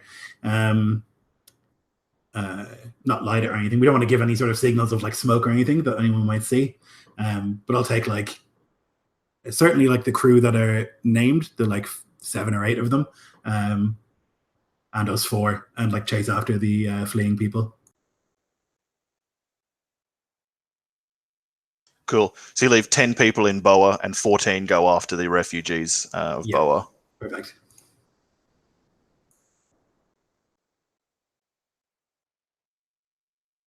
Roll a d10, Miloid. 6.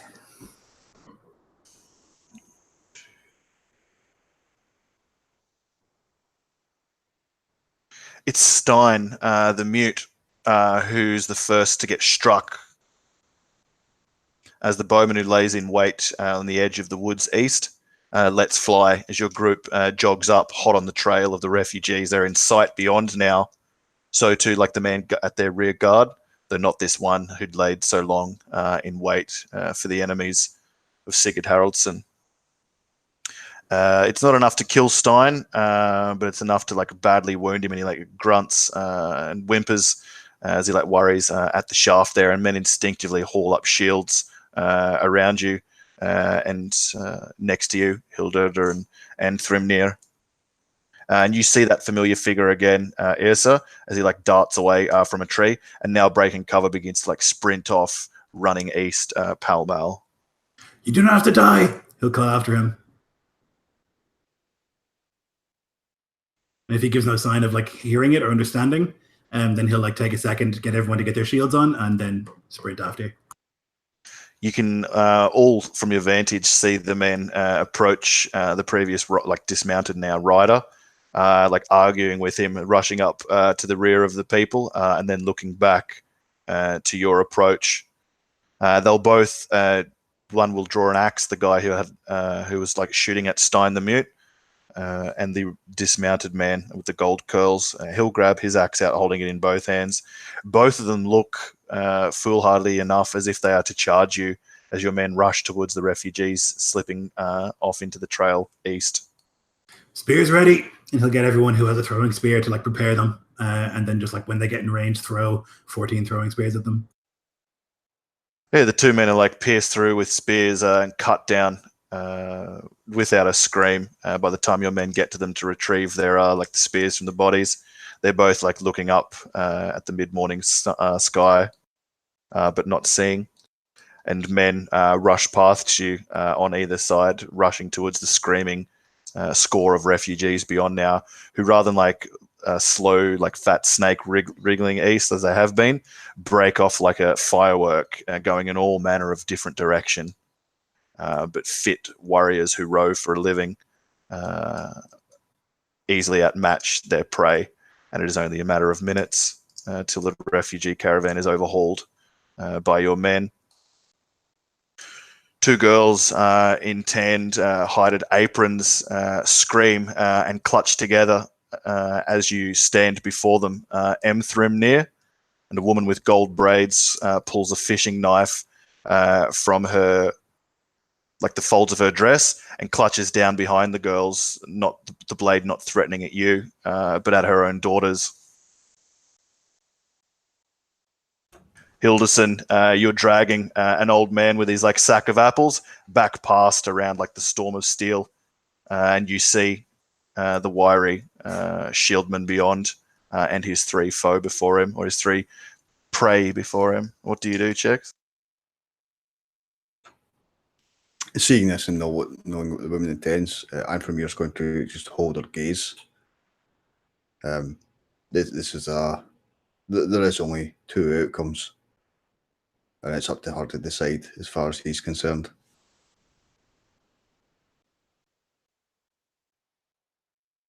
If you don't obstruct her, she'll rush forward and grab the first girl weeping and draw a blade across her neck and let out a gut-wrenching cry of her own mental anguish, and move to the second girl now, who screams against her mother and tries to flee her.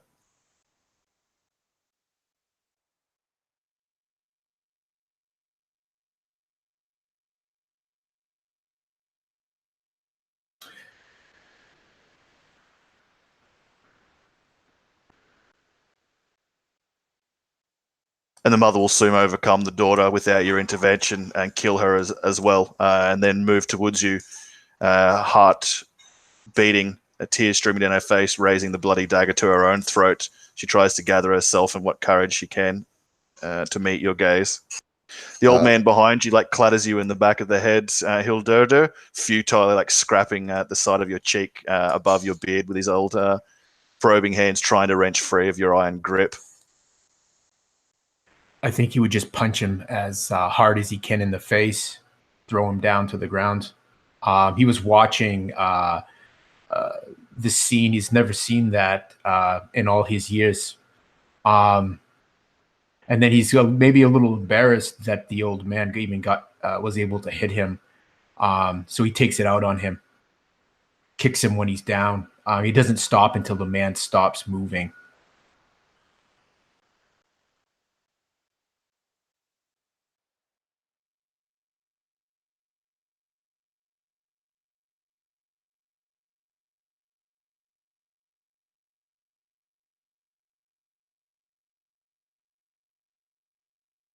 Oh, the woman hacks like worriedly at her own neck, but it's harder to cut your own throat than someone else's. The blade like parts the flesh there, and her choking cries are like cut off as blood spills through her second mouth before you and Thrimnir. She drops to her knees like on the road to death, but not there.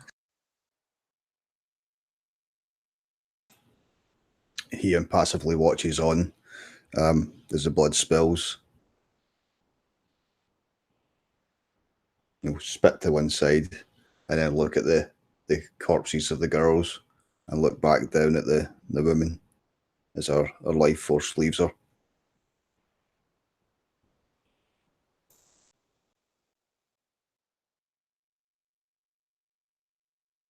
After a time, all of the survivors of Boer who still live or draw breath are like dragged towards the path where two oxen bray, pulling against the laden wagon amongst the ring of like slain folk here on the wood's edge.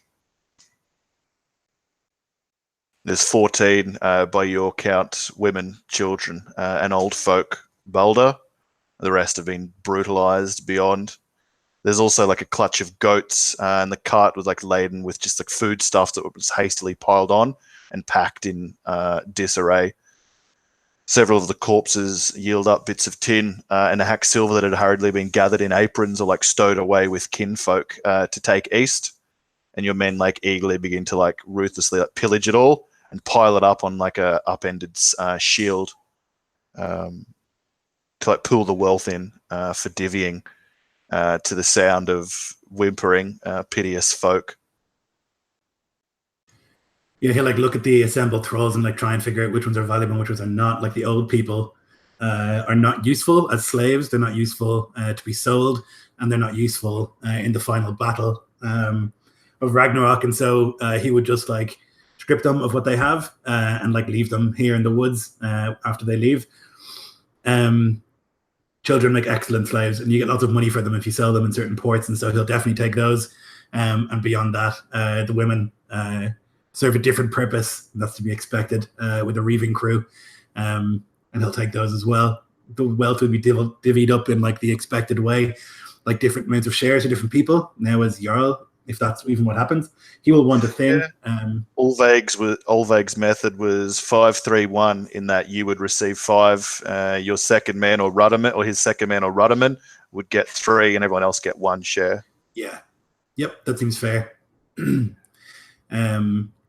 Now he doesn't consider himself Jarl until there's been a thing. Like it is a decision for the crew, although he expects it to go his way. He wouldn't like make the assumption that they should all call him Jarl or like enforce that necessarily.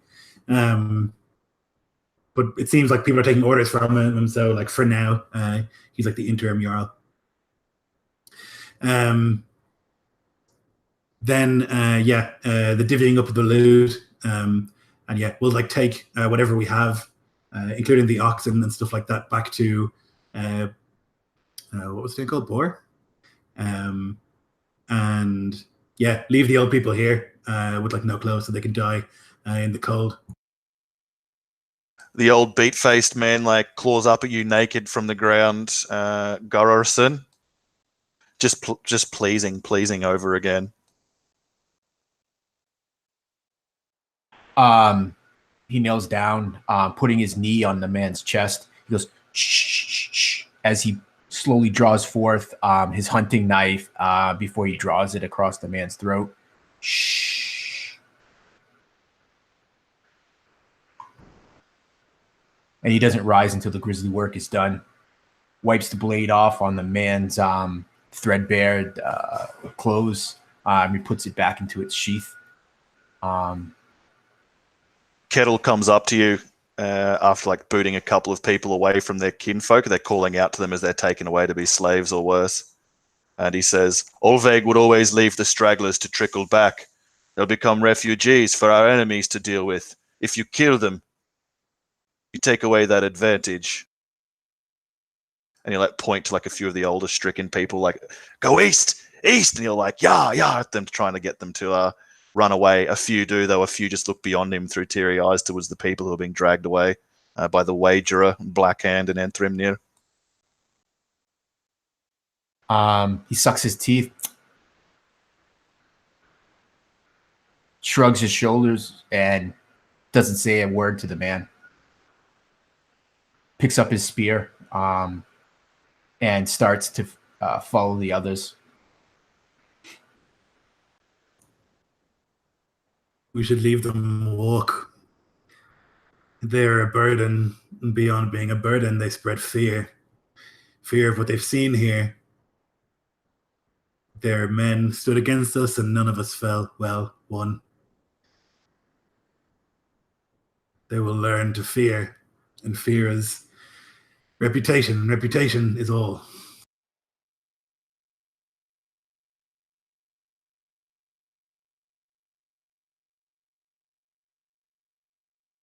The other men grunt and agree, and the slaves wail and bemoan their fate, and your party drifts back west towards Boer, reaching it by early afternoon, given enough time for the men you left behind to fell, to bust in some of the more decrepit dwellings and construct a rude like pyre for the Jarl and the fallen man. One of them comes up before your group. What should we do with the skag?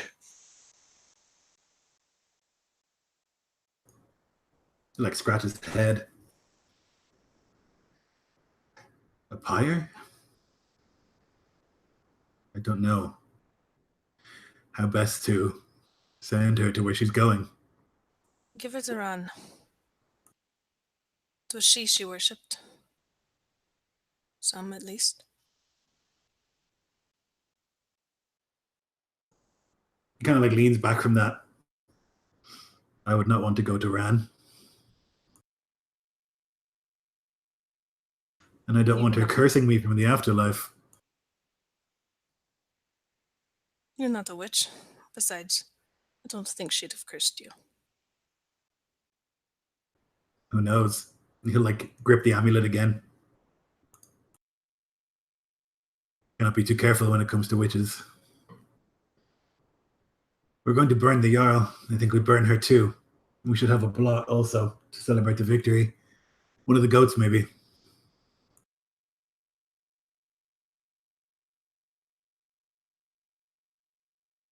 But Ingvar, who will hold a blot?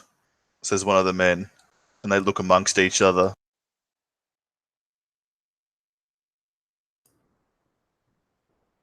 Aggison's godly. He'll shrug.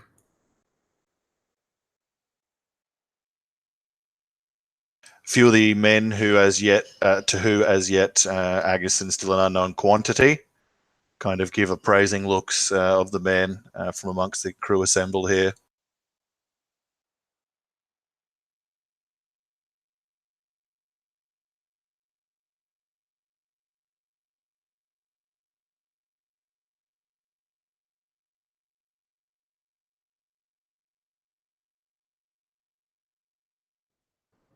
He'll shrug. And what about the men and the thralls back at the Seahorse? How far is this place from the Seahorse? It was 6 hours march. You guys would have left just after midnight from where you'd like hauled the ship up onto the shore and cut due east. Oh yeah. Okay. It was Hildur, the Kierganger of the crew, who'd like scouted out the path and the town of Boer before reporting back to Ulveig its location, the path to tread there, and when best to assault it. We should not stay here over long. People might come. And he'll shrug at that as well and like spit. We should burn the place. How big is the town actually before I commit to like arson? There's a long hall, a large barn / like cattle briar, and then 7 dwellings, like family buildings, centered around like a few different fields within walking distance to light woods north of here, which would lead to the Bard's Mouth. It's not like it's on the coast, but you can't like see the coast from here. Though within walking distance, you can reach it, as you guys well proved. Is it defensible at all? It's just like a town. We just walked in, right? So it's obviously not. Yeah, there's no like walls or palisade on the place. You imagine that folk would have once lived on the coast and have slowly been like pushed back by reavers into like the semi-hinterland here. not ideal, but like a necessity given the last century of reaving. Well, we're not farmers, so yeah, he'll commit to burning the barn at least with the Jarl and the witch inside, and like he'll put some wealth in there with them so that they can get to the corpse hall. Like a weapon in both of their hands. And then I think once like that's been set to burning, we'll burn the rest of the place. We'll like burn the thatch everywhere and like set fires. Once we've like combed the place, like even like search under hearths and stuff for like hidden wealth and things like that. Once we've like done that, which might take an hour or two, then I'll set to like totally burning the place and like destroying it and moving back towards the ship where we can have the blot.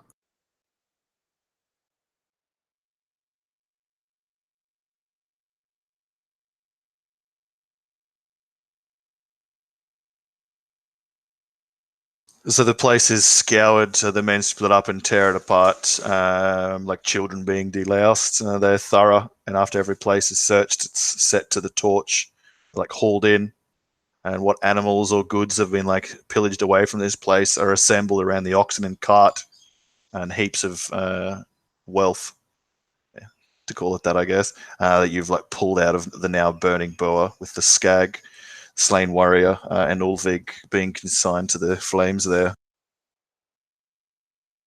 If your intent is to go back now to the Seahorse, and it's early afternoon, it would see you back to the coast an hour after dark, meaning you'd be easy enough to find the longship by the firelight of the camp up on the beach nearby to the ship. And excited whoops and cheers and exultations from the remainder of the crew left behind by Ulveig soon dies away to worrisome whispers and exchanges of the events that had happened in Boer to those who are unfortunate enough, or maybe fortunate to not be picked to go therein. You would all know the names of those men, younger most of them, who were left behind to guard the Seahorse, as well as the two branded men who serve as like prisoners to Ulveig, paying off their crime debt, Olmi and Bram. The Tuathan, who the crew called Fox, and the Scrael thrall called Silence, who works the oars too. They would be at the periphery and the silent back of like the group who assembles around the firelights of the camp of the Seahorse to see what gear has been cut away from Boer and what fate has fallen Ulveig.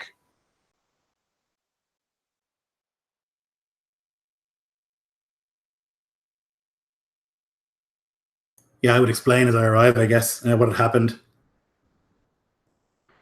And I would assume, like the deaths of those men, they can pay them to me instead. I'm thinking about it. Like, I think there should be a thing, but since no one has said anything and everyone seems to be fine with it, I think Ingvar would just be also fine with it and wouldn't say anything. Like, it's easier this way, and like less chance of someone saying you're not the Jarl if it's just like assumed that he's taken it over. And so he won't like make a big thing of it. Shrewd, maybe as he is. Yeah, and would inform like those thralls that like now they belong to him instead of Ulveig.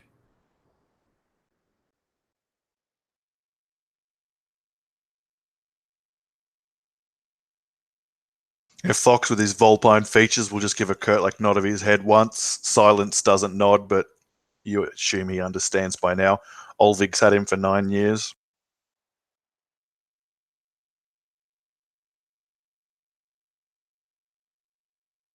Once that's like cleared up, we'll take one of the oxen and like sacrifice it to Thor as like thanks for the victory that had happened.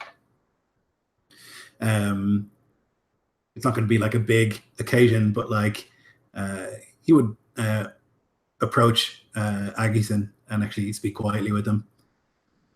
You're a godly man. At least you seem so.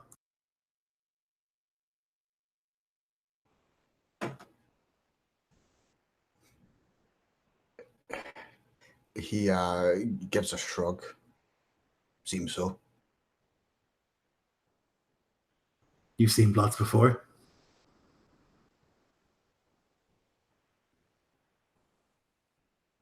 Some. enough to know how to do one, or at least pretend to. He scratches that puckering scar at the left side of his head.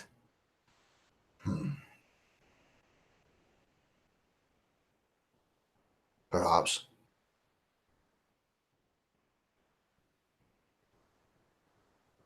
There's an arm ring in it for you.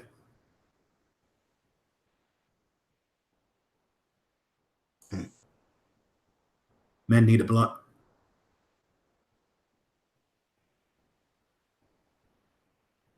Men need a blot. He'll nod and he'll like take one of the silver arm rings and hand it to Agison. I don't know. Do the chanting. Draw a rune on the ox. I don't really know.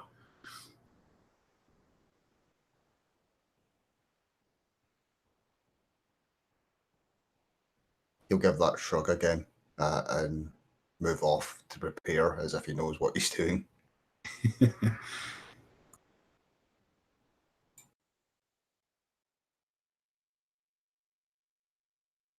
And while that's like getting set up, Ingvar will like take the wealth that's been like piled into the shields and whatever and begin to like divvy it up evenly as best as possible, so that like no man is getting like, oh, but that's a slightly shinier piece of silver than I have or whatever. Like try and keep it so no one's arguing. And once that's all done, like get them to come up one by one and like take the wealth that they've earned. How many thralls did we end up with? Children and women? 14. Can you hear me, Lord? 14? Yes. Okay, yeah. Okay, well, any of the men who I saw like kill a person in the shield wall will get to spend time with the thralls of their choice.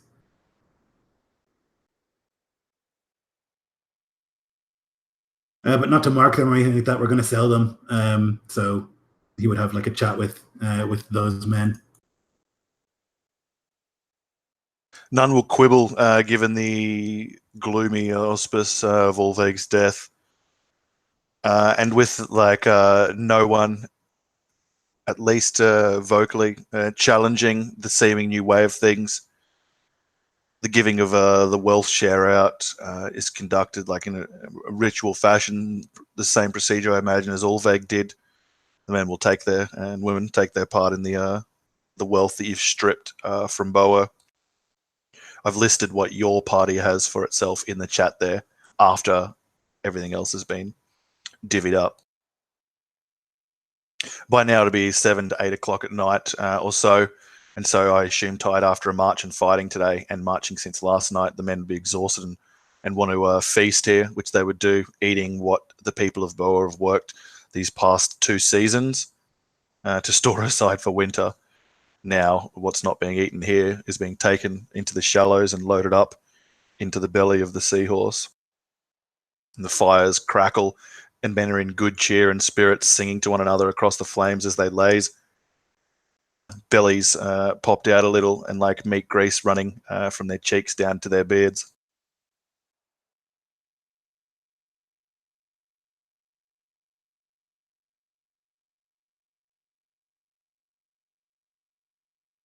Yeah, Ingvar will await the blood. He thinks it's important to like legitimize himself with the like offering of like this massive ox as an animal to Thor. That has to go well. It's like a huge animal and like a lot of wealth to give away. He also thinks like he can't bring it onto the ship, so you might as well do it now.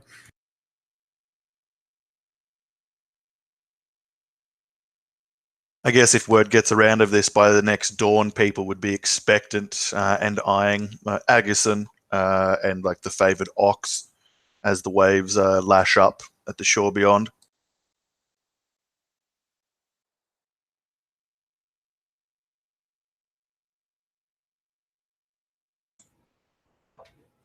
He'll attempt to make the spectacle appear, well, a spectacle.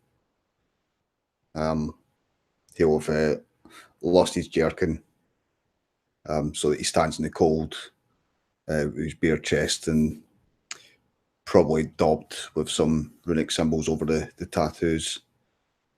It's usually a hammer to kill the orcs in the blot. Is that right? Yep. Yeah. Do we have such a weapon? Yeah, Stein the Mute uses one in 2 hands. Perfect.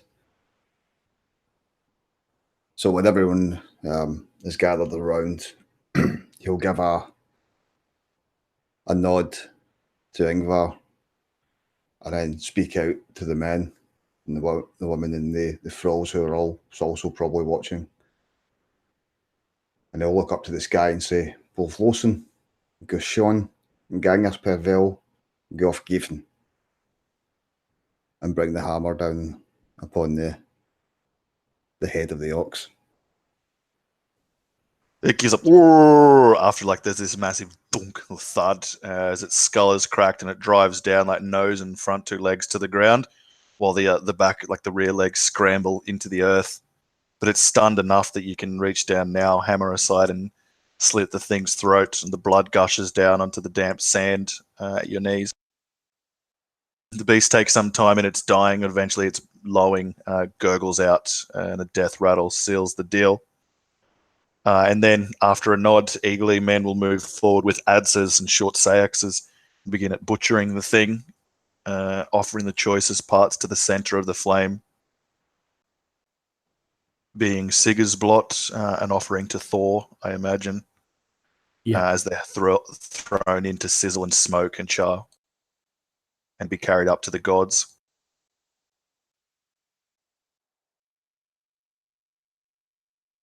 The mood is grim, and a few of the folk move about uneasily, but there's more than that, who will like smile and eat at the bloody meat once their portions are offered, and well wish their companions after the victory. Harding the rudderman moves up alongside you as you're like gnawing at your piece, Gururson, and says after a few bites, "It was not right, that business."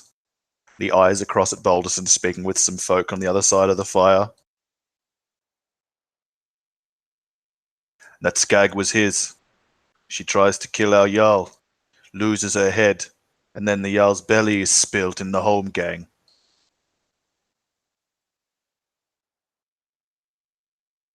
You like take another squelching bite at the meat, and blood and saliva like drizzle through the teeth down to his beard. He sucks his fingers. The gods, they decided it. The gods toy with us. The gods piss on us. Shh. Quiet your tongue. And he looks past the man over to the new Jarl.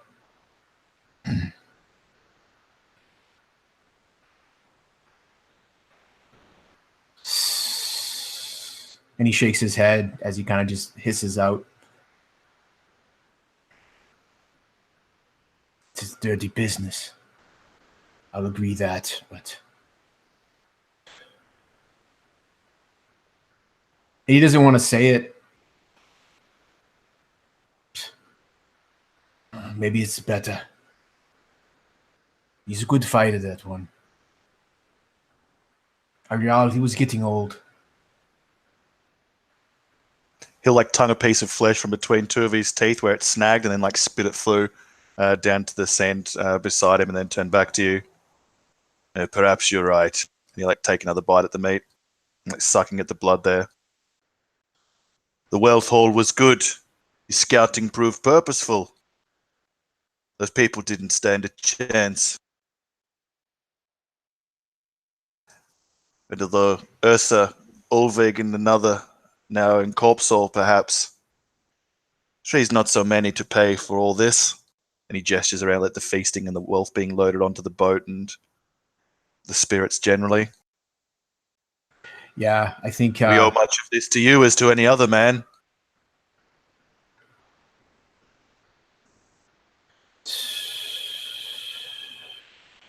I do what I have to do.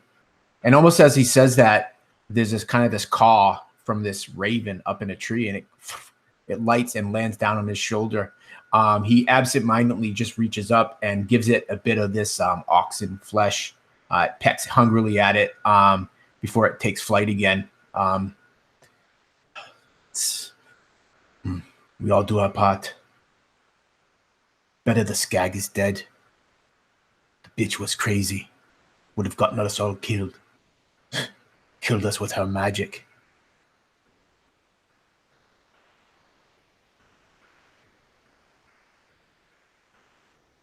I did not trust her either. But Ulveig, he found some sense in her keeping. The gods have spoke through her to us these past years. Though I'll not argue, she was crazy. I don't think it was the gods. That skag was touched by darker spirits than that. He shrugs. Maybe we will not need the gods for the reaving to come. This place is soft and fat and easy. And he'll take meat that in Isklofinn would be sucked dry and then bone broken and marrow slurped and throws it away with a casuality, and will pick up another choice piece to harry at. Yeah, I think he would point too with almost cleanly picked bone. Agnesson, he says, we have that one. They say this kind the gods speak through them. Better we have him than the witch. They say that their kind too can hear too much of the gods, and that Odin's truth drives them insane. Shrugs. We are a damned lot. Look. And he doesn't point to this one for fear that someone would see, but his eyes level at the Oathbreaker. Twould seem our new Jarl brings his Oathbreaker with him. I like it not. But he'd swear with Ulveig, and he consented. Don't get any ideas, boy. Baldursson's is not to cut your cock off if you go near her. He laughs. He says, and he kind of probably rubs his cock at that, his crotch. He says, too late for that. I found out myself.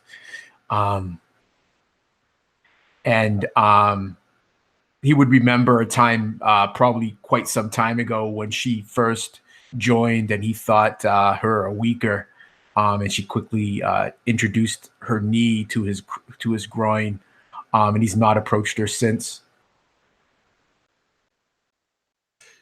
By all rights, she should be down in the bilge with the other two branded bastards, bucketing shit and rowing for us when we're too tired.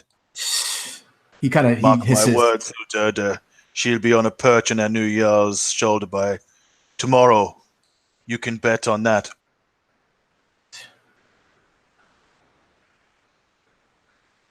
There's wisdom in the man's words.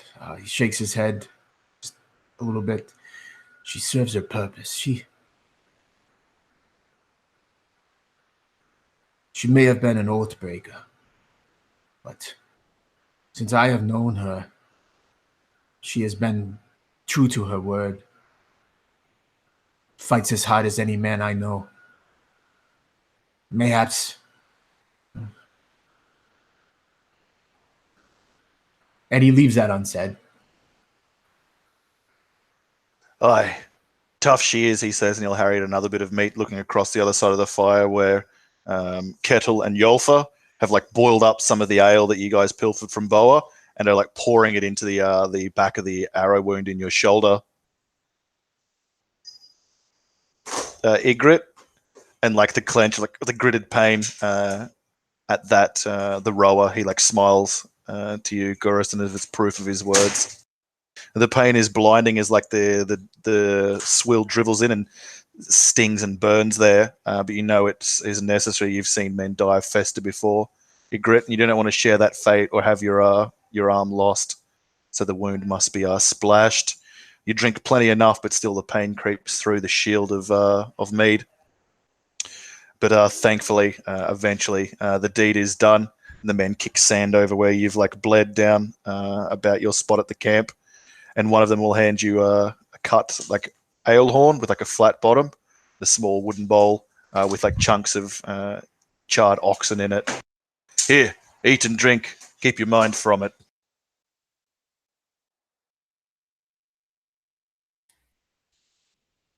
Well. You did not fuck it up this time, at least. My hair's not wet. I never fuck it up. He lies, and then he'll like step up, put his belly out, and put his hands on his hips, and then like look over like from behind at like the back end of the wound, and then give kind of like another appraising nod. You'll live. And then he'll like move his way up, taking a bit of offered meat from someone, like skewered on a dagger, and he's biting at it as he comes up to you, black hand. It's done. Your sister's wounds are cleaned, Lord. Good. Good. And he'll like reach over and like pull a piece of juicy meat on a bone and like hand it to the man. That's it. The fire spits another hidden vein of sap, and the night passes. Men sleep and snore by the seashore amongst warm coals with full bellies and with victory at small, perhaps, cost. I would like to approach the rower. He was the second in charge, was he? He was Ulveig's man. Yeah, at some stage during the night, I'd want to talk to him.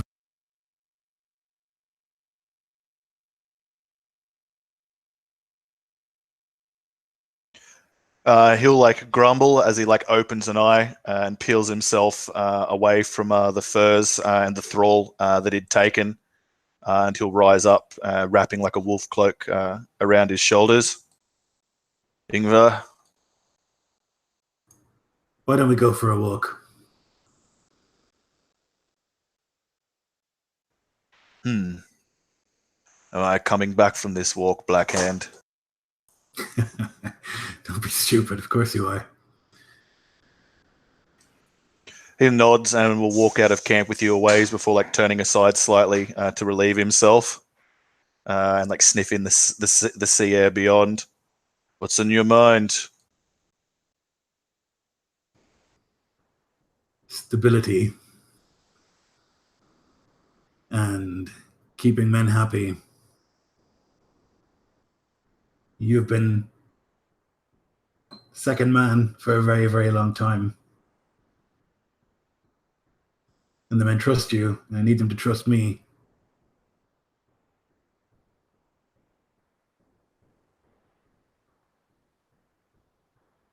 You want my endorsement amongst the men?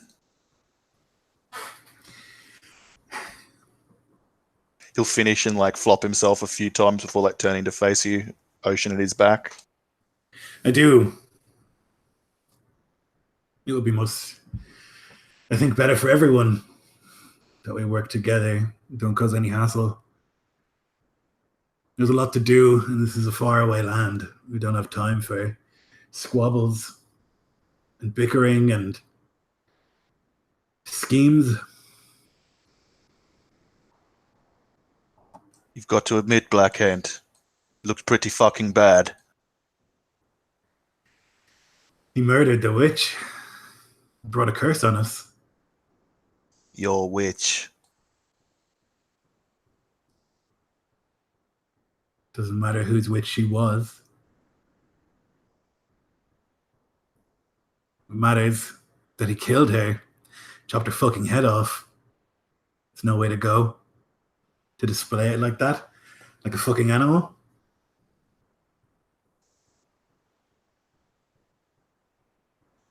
He let you beat him. I fought with the man 15 years.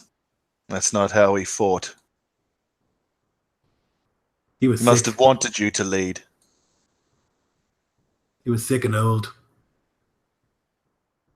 It is our way. He For wanted Ulveig's law and a third share, you'll have my endorsement amongst the men.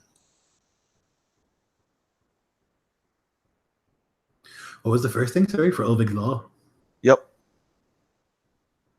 So Ulveig's law is what the men refer to as like the law of the seahorse, like standard kind of code that the men, Okay. and including yourself under Ulveig, would act under. It included usually the premise of not having like shield maidens or like female warriors or thralls in relationship with the crew when they voyage, because it always leads to fights and violence. Yeah. and issues. That would be the only one that I guess he wouldn't be able to just assume or guess at would have been parts of Ulveig's law. Yeah, that seems fine. Third share, more than acceptable. You've And a guided this. farmhouse when we settle and finally birth the seahorse.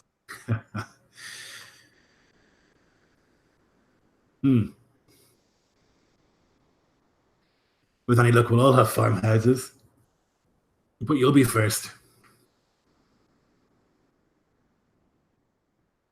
His ego appeased, like the man tongues his teeth a few times and then nods, thrusting out his hand. Yeah, I'll take it and shake. A wave crashes, like so many others, and despite his grave concerns, he walks back into camp and back to the warm furs and his unwilling thrall. Yeah, I have no plans to hurt him.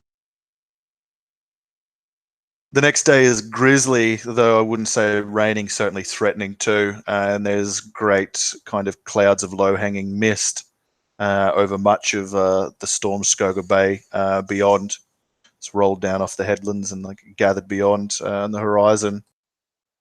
Men will like awake groggily, some having to like vomit out or evacuate the rich food of the night before. And slowly, but with no small progress, the camp is like slowly begins to pack, and most things are loaded onto the seahorse by an hour after dawn.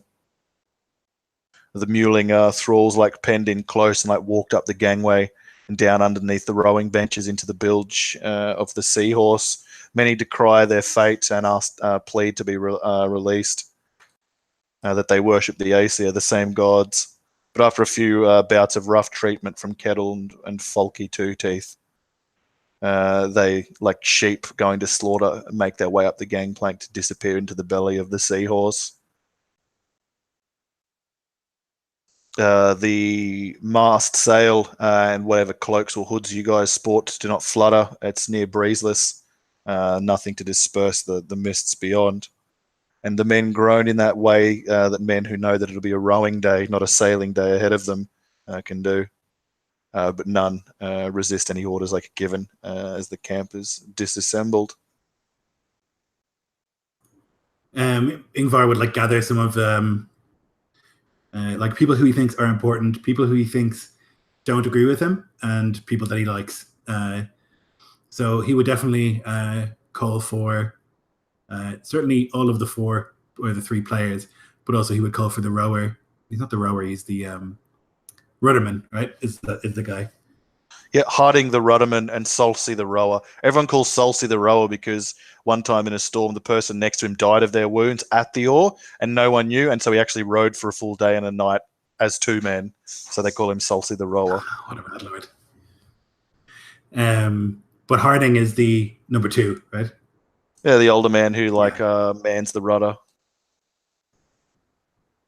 And that's the man I spoke to last night. Yep, he's the one who gave you his oath of endorsement. Cool. Sorry, I just wanted to make sure. Yeah, so I'll definitely call him.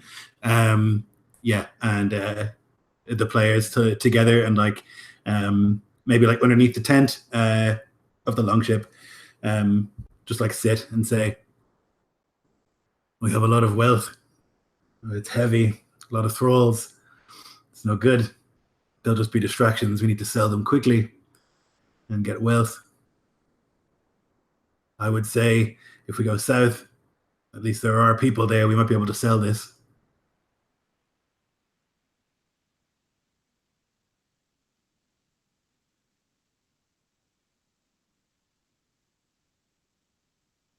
The rudderman muses and scratches at his stubble and just offers silence to let what used to be Ulveig's words hang, but now your own. And he looks about those assembled, waiting to hear them. And Vermeer grunts south. Whether that's an agreement or anything else remains to be seen.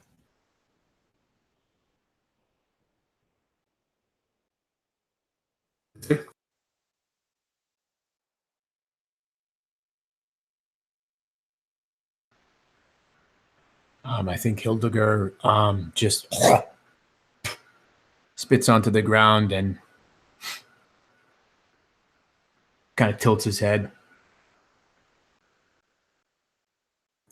Do you think I asked you here for the good of my fucking health? I asked you here because I want your opinion.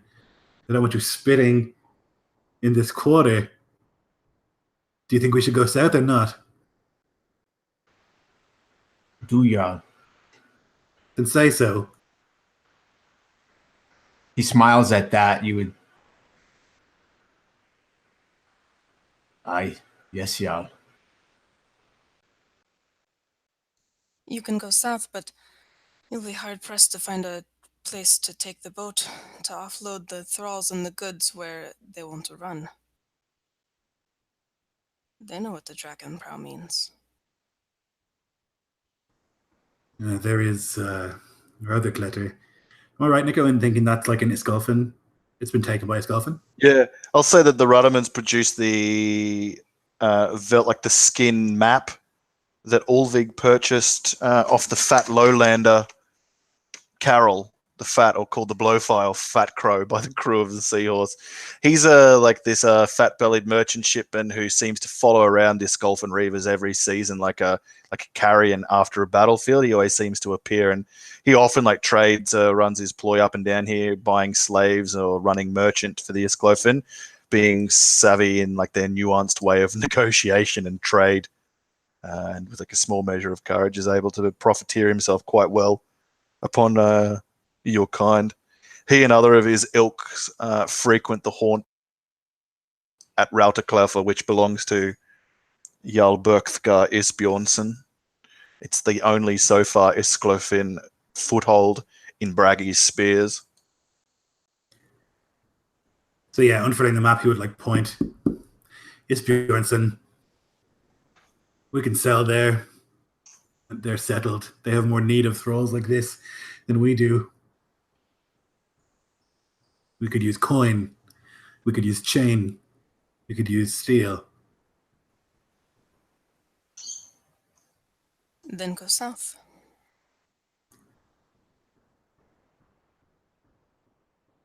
He looks around. If I ask you to come here and I ask your opinion, I want an opinion. I don't want yes. I want to know why you think we should go there. What else you think we should do? I didn't ask everybody to come in here. Most of the men, they're good at killing or they're good at rowing. But you, I've chosen because I think you can think. So if I ask you to be here, it's because I want an opinion.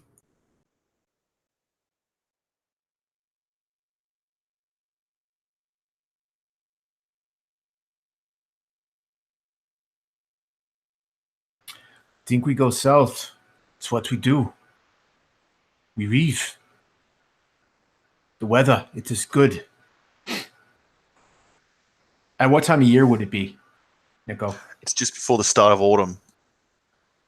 Oh, sorry, just before the start of autumn. It's into autumn because most of the harvests have only started to be gathered. That's why it's been picked. Okay. Before we know it, the winter snows will come, and then the reaving will stop. We will get fat and lazy. Go south, yeah. Let us get what we can.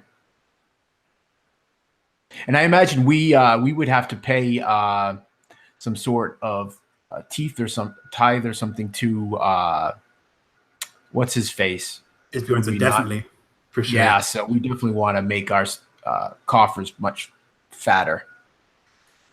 That's what he's thinking as he offers his opinion. He would nod. This on the map, Nico, across from the American shoals, there's a little village there on the edge. Do we know that that's there? And yeah, this map reflects the one that that Ulveig purchased off Carol the Fat. The point. Blue are the watery regions, red are the woods, and white are the settlements. Yeah, he'll point then a finger at that village, right at the tip of the sort of jutting piece of land. That's on the way.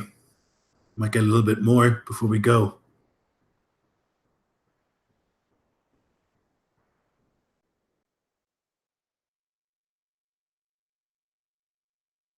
No harm in looking, says the rudderman. Not a lot of land.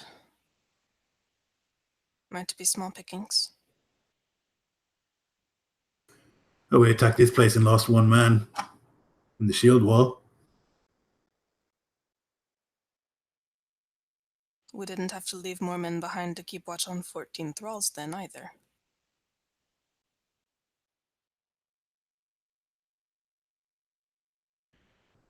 Shrugs. We'll see. Let's have a look. And then he'll just like push past him and like go out. All right, you fucks, let's get rowing.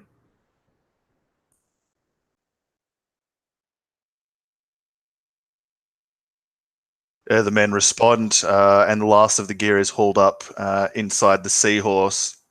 The rudderman takes his spot at the rear, yourself now at the prow, and everyone else lined between on the benches, way too familiar, next to your familiar rowing partners, grasping those familiar oars.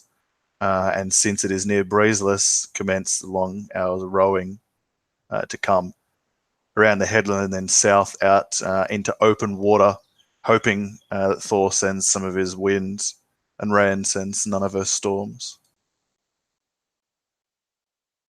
I think as Ygritte is walking over to the oars, she'll kind of bump into Gerson. Like, the weather's great. No, it's not. Fuck, we have to row.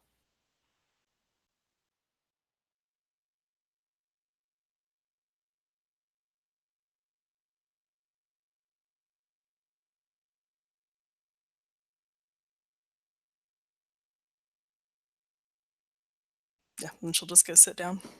Oh, I'm sorry. I totally didn't realize you were talking to me. I think he would at you. he would look up at the sky. He says, "The weather will hold good. My family, they're fishermen, and I have a certain skill." About your family, Gerson. Blows his air out at that.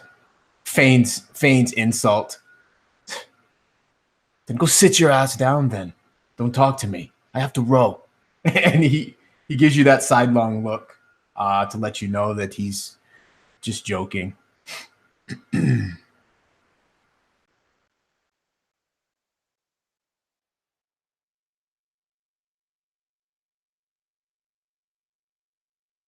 So you're right, in a way. The weather does change. By that night, a light rain patters in and a breeze to carry it, which disperses the mist, and the next day is clear rowing. In the mid-afternoon, land is spied, and Kettle gives a cry and whoop, taking off his like woolen hat and like waving in the air before placing it back down to his head and rowing with renewed fervor.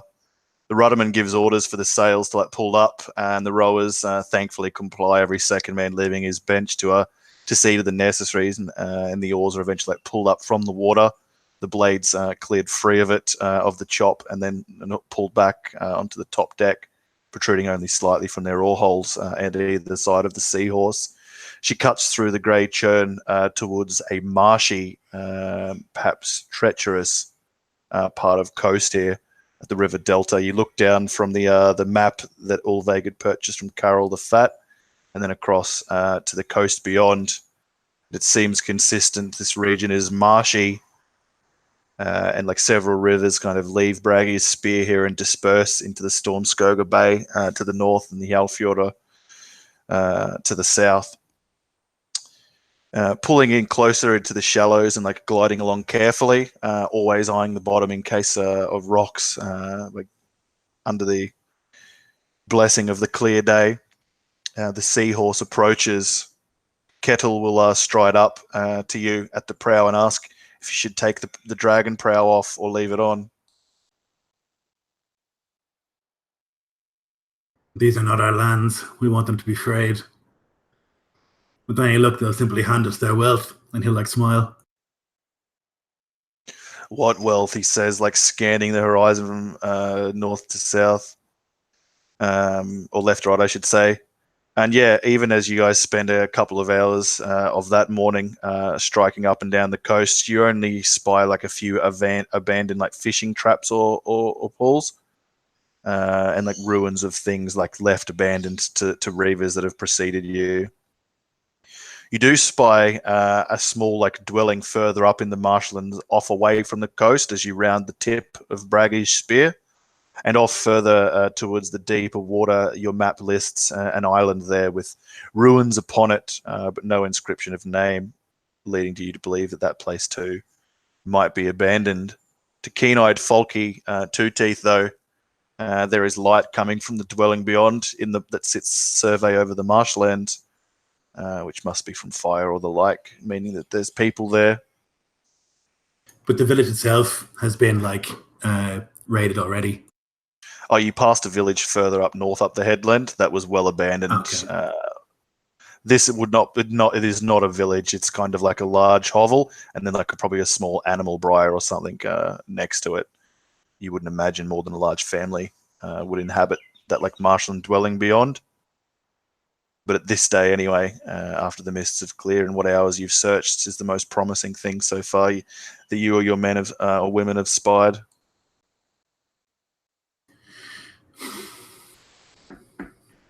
Hardly seems worth it for the risk and reward. Like, if we lose a man here and we gain 4 slaves, it's like not worth it at all.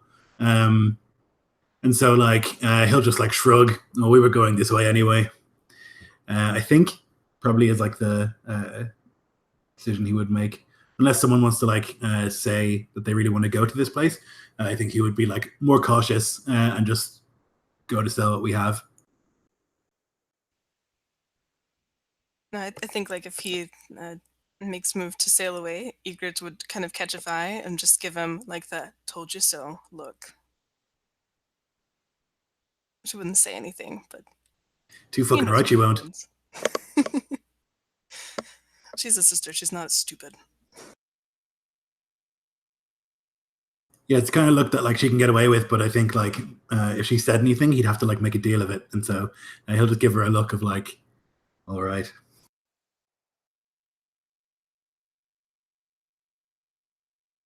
Nothing, just a small family house. Hardly seems worth our time.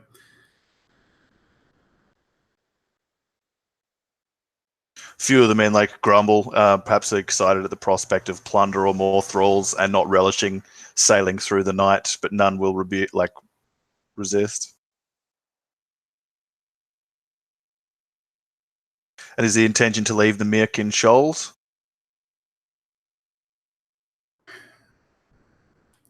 So we have like these 14 thralls, and I feel like that's a burden in some way. Like it's good that we have them, but also like Ulveig used to hate having female thralls on the ship because it's only a matter of time before the men start fighting each other over them. Exactly. But as far as like in a way, like they're just fearful and hiding down in the bilge. Yeah, but it's still a case of like if we go anywhere, we have to leave people to guard them, and that means we're taking less men to like do the job, and like there's a lot involved in that. And I think that we can probably just sell them relatively quickly, and any money we get for selling them is more money than we have now. So I think like Ingvar like pragmatically would like make that decision, and then we can always go back here. Like we scouted the place now. We might sail a little bit closer to the shows in that island to have like a look at it, but if it's like rumored to be abandoned or whatever, he might take the dragon off to like avoid upsetting the spirits. Yeah, you can get up to the shallows of this place. They seem to extend a fair way around. If it's that island that you're heading towards, you would need to send someone ashore to like scout further, like the Kierganger or such, because to spy the island from these shallows is difficult. Yeah, it's probably Like worth there's it. any like intelligible features about it, obscured by distance, by like those long kind of sandbarred bays that could be treacherous at the wrong tide. Yeah, like my gut tells me that like if it's close to Isbjornsson's sort of hold, that it's probably been raided already, or he's avoided it, and if he's avoided it, it's for good reason. But nonetheless, I guess we'll like pull up and like I'll send the Kierganger and 3 others like ashore to have a quick look around.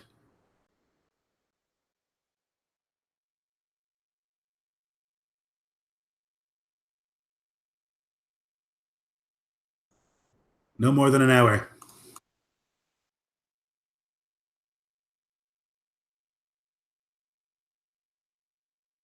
So 3 men will fall in with you, Hilderda. They'll stalk off through like the groin-high water up towards like where the ground rises up from beneath these shallows. You can just see the long ship as like a near speck behind you in the distance. And there's broken stones and like barnacle and clam covered rocks that like jut up here from like the shallows. It takes some time like wading and probing with spears, going through the churn up towards like a proper solid ground. There seems game on the island, or probably shouldn't say game, but there's seagulls and a few seals like slither away ungracefully onto the sand, from the sand to slip gracefully into the water and escape you and your men as you like go close to their cove. You can see beyond, close towards the hinterland, where like a rise of land once supported a building, because like the ribs of it poke up out of the turf beyond. But there's mainly just like copses of like a gorse and scree here. Not like a plentiful place, and very much wind lashed.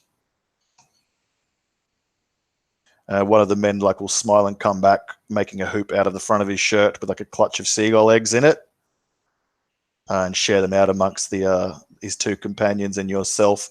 The other men don't wait; they'll just like pop the eggs in and like crunch at the shell and like suck down the yolk and like the grit as a paste thereafter, smiling at it. One of them has like a chick in it, so he'll spit the bony present out before munching the rest of it down, and look across like the wind lashed rocks beyond. What do you think, Gurison? Some shithole.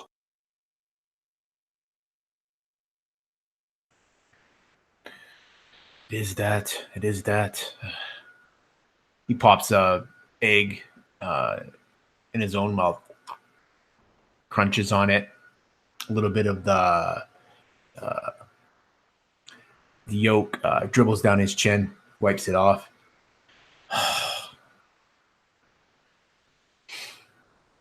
The Jarl won't be pleased to hear this.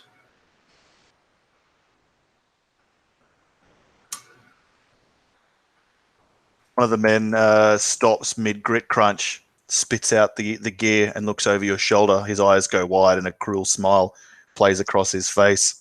And his gaze draws yours further up the wave-lashed headland. You can see a woman wearing like a green weave about her chest and midsection, but exposing like one long, elegant left arm that she uses when she kneels down to pluck something, apprising it free of the rock that it had held to, and plopping it into like a basket, presumably held by her other hand. And she turns down the headway, and the wind catches her red hair and spills it free of the green hood. And she gives a flash of a smile, covering her mouth with one hand, and before taking a few stalking steps forward to pry another thing free of the rock. The 2 men who are still chewing look to the one who'd stopped, and he hands over quickly his last 2 eggs to you, Gurison. One of them drops and plops onto the sand and spills free its yellow innards. And he'll move, not jogging, but like at a man at like a brisk walk, gouging up the wet sand as he walks towards the woman. Hey, you! It's a fool. And Gurison will get up and follow after him. They got to get to the woman before she might run off, warn whoever her folk might be. So yeah, he would trot along behind, or not behind, but he'd try to. How far away did you say she was? 100 feet or more further up the headland. And your companion had rushed off mid-distance between you and her. Yeah, so I think he would run after, not wanting her to get away.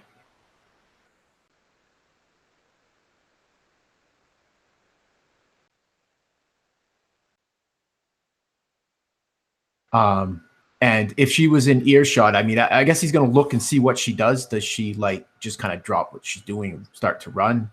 If she does, he would yell out to her, "Do not run. We mean you no harm. We got caught on the sandbar over the rise there." And she'll take a few fearful steps away from the group, but like stop at your calling and like turn. And she'll just flash a smile at yourself and the other men, which makes the men in front of you like move even faster towards her. "Poor sailor, well, if it's rest you want, follow me. My father's dwelling will be proof against the weather for thee." He grabs the man closest to him and whispers "God, in his she's ear, fucking beautiful," says the man, looking at you, all "Something is cockeyed. not right here. When have you ever seen a woman by herself?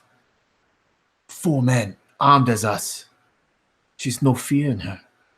Something is not right." Could I attempt an insight check to see if she have some sort of Please ulterior do. motive? Yeah. I am an Iron Eye, so I'm fairly decent at this. Let's see. That is a 17, Lord.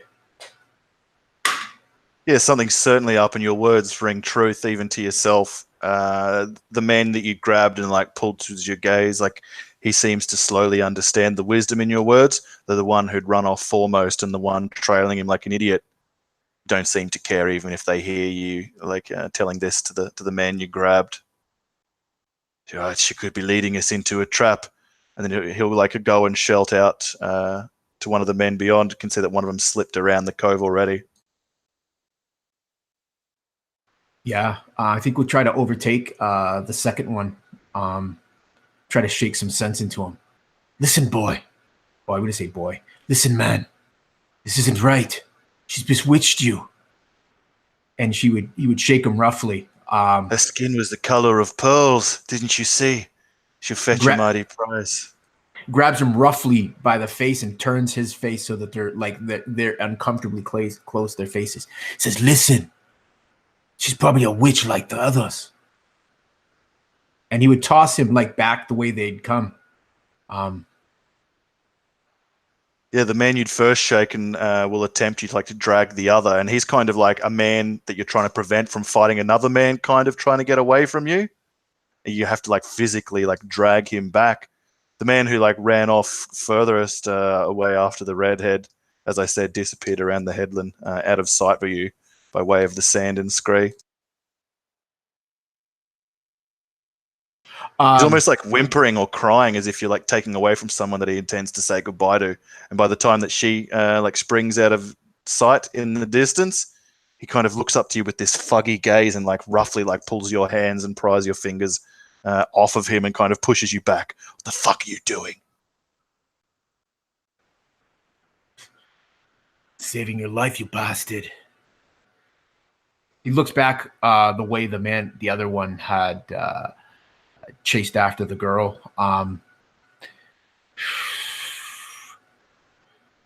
Looks up to the sky. He whistles for his bird.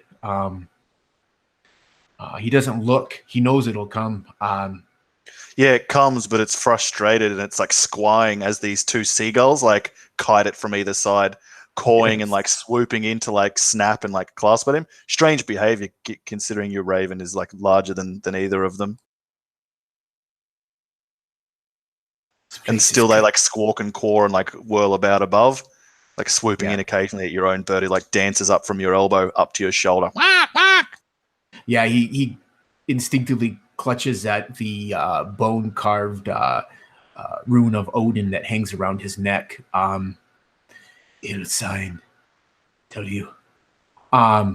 He reaches into a small pouch and he puts it out in his hand, and it's just got this little wound. It's a wound. It's a rune of warning. I'm assuming this would be something that we had done when he scouts. He sends the bird back, and he would give it to the bird to peck up in its beak and to fly off back to the Jarl.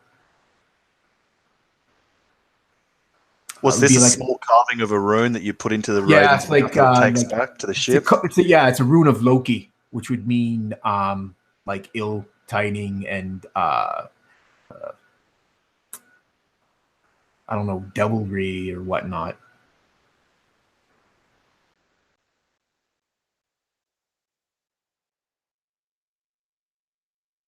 But he's not know what to do. And he would look at the two men. Stay here. And he would creep forward ever so much just to get vantage over the bend.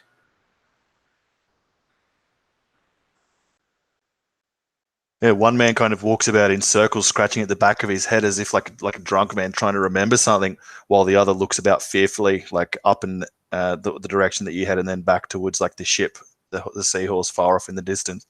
Are you intending to go after the man in the red head? I think you had said they disappeared around a bend on the beach. Yep. Just far enough up so that he could see what lies beyond this bend. If you could see either of them. Yeah, there's a western-facing cove that's much laden with like kelp and detritus washed up to it. There's a driftwood and semi-seaweed thatched hovel. Looks large enough for a small family to live in. And you see the redhead now like putting her arms around the neck of the man and like planting kisses atop his face, while so many clams and cockles like spill free of the basket. And she lures him into the door and closing it behind them both. You see like a grey snake of smoke spiraling up out of like the chimney set into the middle of this cove side dwelling, and can see driftwood racks lined with all sorts of smoked fish hanging in the breeze outside of the dwelling beyond, supported on two sides from the weather by like the rocky like headland that juts up. I think he's good. He would try to creep up as quietly as he could to see if he might hear what's going on. Are there any windows in this this hut? There are shutters. I'll need a stealth check from you, Lord.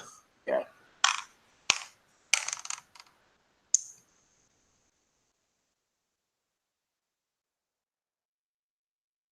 21. You creep up, and even before you get up, like with like that, you'd be able to press your ear against the hovel. You can hear the cries of pleasure and exultation of human lovemaking beyond. Wriggling your like back up against the hovel and like shuffling across such that you can peer through a slit of one of like the foremost shutters. You see like a glib light inside, a hooded old man with a grey beard jutting out and braided and twined with seaweed, rocking from side to side on a rickety old chair, clapping his hands together with some jaunted rhythm. While these two women, one red-haired, pale and freckled, the other darker skinned with like black hair, both garbed in like hessian, bedraggled with seaweed and other bits of flotsam that have no doubt washed up here, move about in various states of undress as Kettle like lays about on a rug in a stupor up at them as they slice at his flesh with keen filleting blades and pull past like peels of skin like fruit, while he like laughs and like cries out in orgiastic measure as they like feast and rip and slice from him, and the old man claps and rocks from side to side, laughing to himself.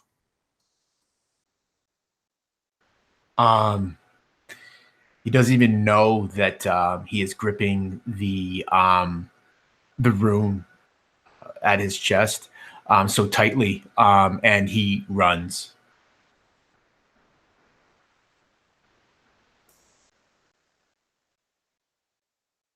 That damn raven, like, thank Christ, isn't cawing as it like lands up and scrabbles on the gunwale nearby to you, Balderson. You can see why after a moment it's something in its mouth. Like clatters, scraping its claws up the gunwale gives a few flaps, changing feet, and then reverses in on itself to look up at you sideways with one wet black eye. Like he knows that ravens are sacred, but he fucking hates this one. It's always cawing all the time. It seems to never leave. But he'll like reach up and like put his hand out for it to drop the whatever it is into his hand. And like seeing the rune, would think there's something like bizarre going on. He'll like grip his amulet, and assume that means trouble, or at least like some sort of devilry. And he'll like gather the men. I don't know what else he would do. He'll like gather the better warriors and leave, I don't know, 10 to watch over the thralls. And yeah, like get on the shore and like get everyone geared up and try and follow and find what's happening.